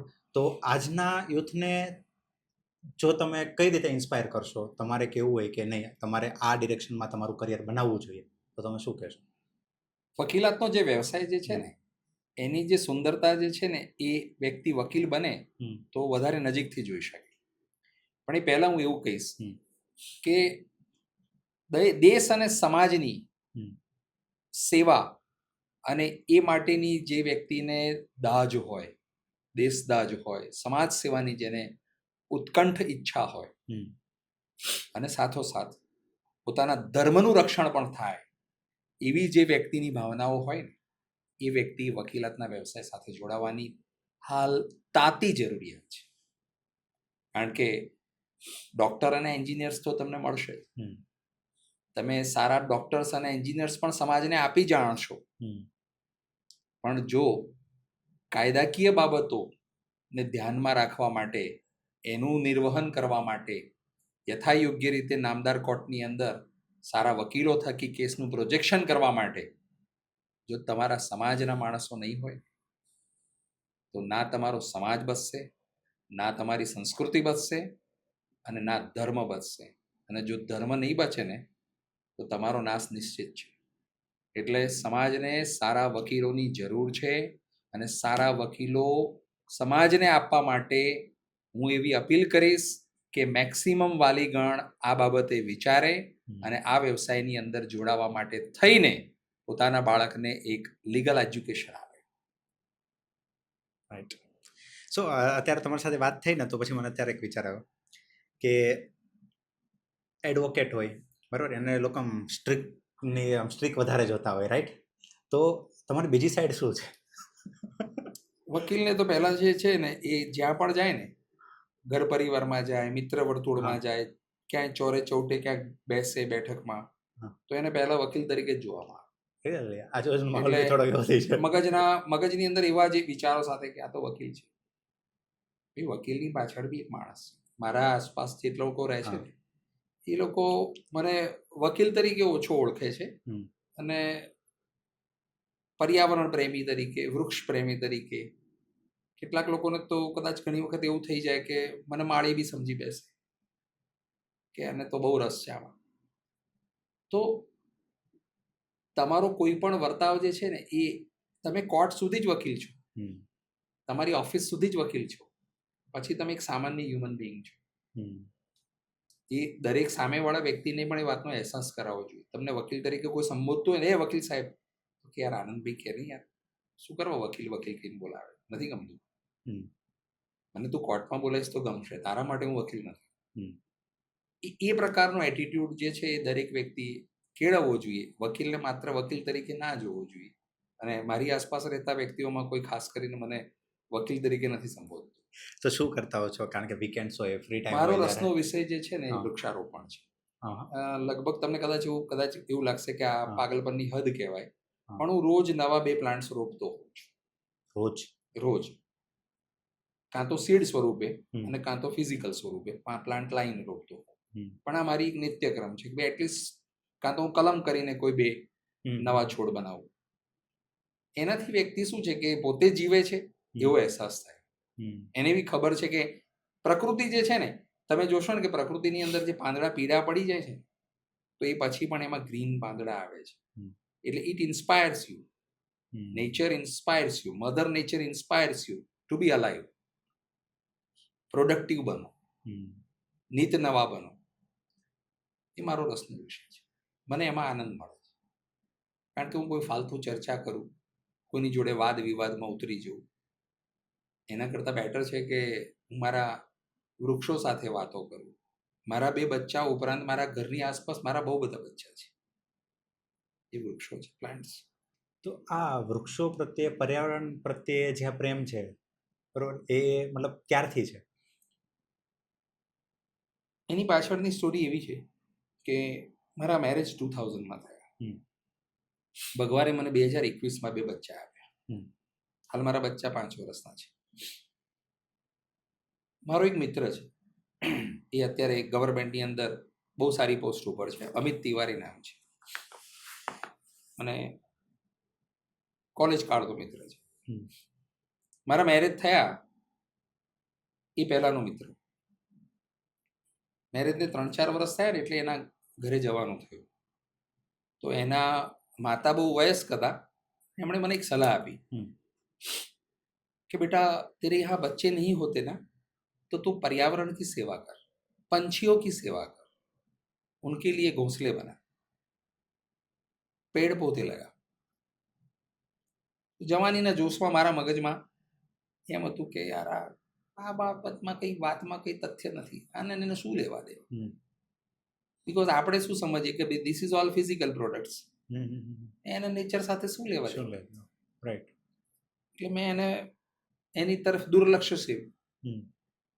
પછી એક કેસની અંદર હું મારો ડિફેન્સ બહુ જબરજસ્ત જઈ રહ્યો હતો મર્ડર ટ્રાયલમાં. તો બાજુમાં બેઠેલા એક સરકારી વકીલ સાહેબે મને એવી કોમેન્ટ કરી કે યાર બહુ મહેનત કરી છે આ કેસમાં.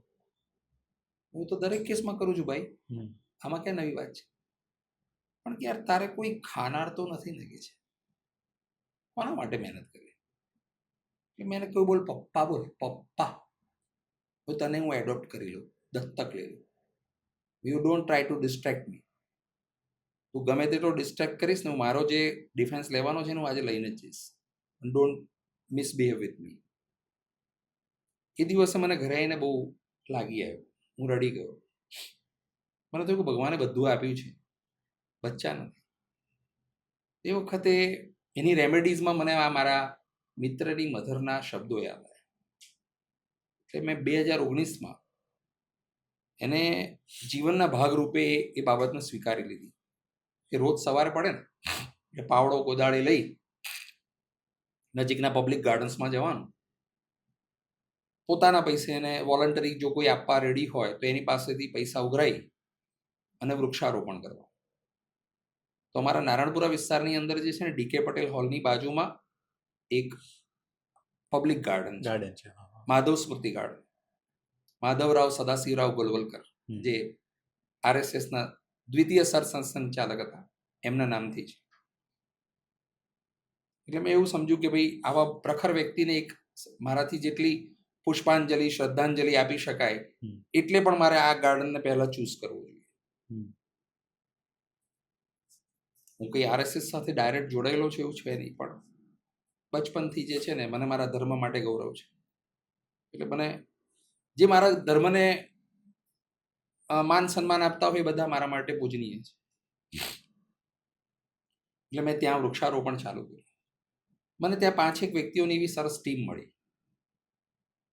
મારા એક મિત્ર અશોકભાઈ પટેલ છે, પછી ત્યાં એક ફિરોઝબેન પટેલ છે, ત્યાં એક આશીષભાઈ છે, પછી ત્યાં એક મારા એક કંસારાભાઈ છે. એ બધા ભેગા થયા અમે, અને આ બધા અનાયાસે મળી ગયા. અમે વૃક્ષારોપણ ચાલુ કર્યું. ત્યાં લગભગ 1200થી વધુ વૃક્ષો રોપ્યા, અને એમાં લગભગ 600, 650, 700 જેવા વૃક્ષો અમે મારા બાવડાના જોડે ખાડા ખોદી અને જાતે રોપ્યા. કામ ચાલુ જ રાખ્યું. લોકડાઉનમાં બી કામ ચાલુ રાખ્યું. 2021ની અંદર આ બચ્ચાનો, પહેલી દીકરીનો જન્મ થયો. ઈશ્વરે જેમ પેલા મારા ફ્રેન્ડના માતાએ જે કહ્યું હતું, જે મને માર્ગ સુજાડ્યો હતો, એનું મને પરિણામ મળ્યું. એટલે પ્રકૃતિ સાથે તમે જોડાઓ ને. હાલ જે આપણો જે કંઈ પણ જે કલેશ ચાલી રહ્યો છે દેશભરમાં, દુનિયાભરની અંદર, એ માનવ અને દાનવ વચ્ચેનો ચાલી રહ્યો છે. જે લોકો તમારા પ્રકૃતિના શત્રુ જે છે ને એ તમારા શત્રુ છે. જો તમે પ્રકૃતિને પૂજનીય ગણશો, પ્રકૃતિને માન સન્માન આપશો, તો પ્રકૃતિ તમને હંમેશા ખુશ રાખશે. એ મારું જીવંત ઉદાહરણ છે. અને હું દર વર્ષે મારાથી જે શક્ય હોય એટલું વૃક્ષારોપણમાં મારું યોગદાન હજુ પણ ચાલુ છે, અને જીવન પર્યંત ચાલે એવી રામજીને મારી પ્રાર્થના છે. So thank you so much આજના કન્વર્ઝેશન માટે, આજના પ્રોડક્ટ માટે ઘણો બધો સમય લીધો ખૂબ આપણો આભાર તમારો બી, ખૂબ ખૂબ આભાર. અને ઘણું બધું ડિસ્કસ કર્યું. હોપફુલી કે આપણો પોડકાસ્ટ જે સાંભળશે, જે યુથ છે, એમને પણ આપનામાંથી ઘણું બધું ઇન્સ્પિરેશન મળશે. Yes. Thank you thank you very much. પોડકાસ્ટને અંત સુધી સાંભળવા બદલ આપનો ખૂબ ખૂબ આભાર. આપ સૌનો આવવો જ સપોર્ટ અમને ઇન્સ્પાયર કરે છે કે અમે પાવરફુલ ગેસ્ટ અને ડીપ કન્વર્ઝેશન આપના માટે લાવી શકીએ. જો તમને આ એપિસોડ યુઝફુલ લાગ્યો હોય તો અમારી ચેનલને સબસ્ક્રાઇબ કરો અને કોઈક એક વ્યક્તિના એપિસોડની લિંક શેર કરો, કારણ કે એક કન્વર્ઝેશન કોઈકની લાઈફને ચેન્જ કરી શકે છે. અને હા, કમેન્ટમાં અમને ફીડબેક પણ જરૂર આપજો કે તમને આ પોડકાસ્ટમાં શું પસંદ આવ્યું અને શું પસંદ ના આવ્યું. તમે જ અમને જણાવો કે અમે કયા નવા ગેસ્ટને બોલાવીએ અને કયા નવા ટોપિક ઉપર વાત કરીએ, જેથી તમને આ પોડકાસ્ટમાંથી સાચી વેલ્યુ મળે, જે તમારા જીવનને ઉપયોગી બને. આવતા એપિસોડમાં ફરી મળીશું. Until then keep listening to the Sagar Kathrotiya show.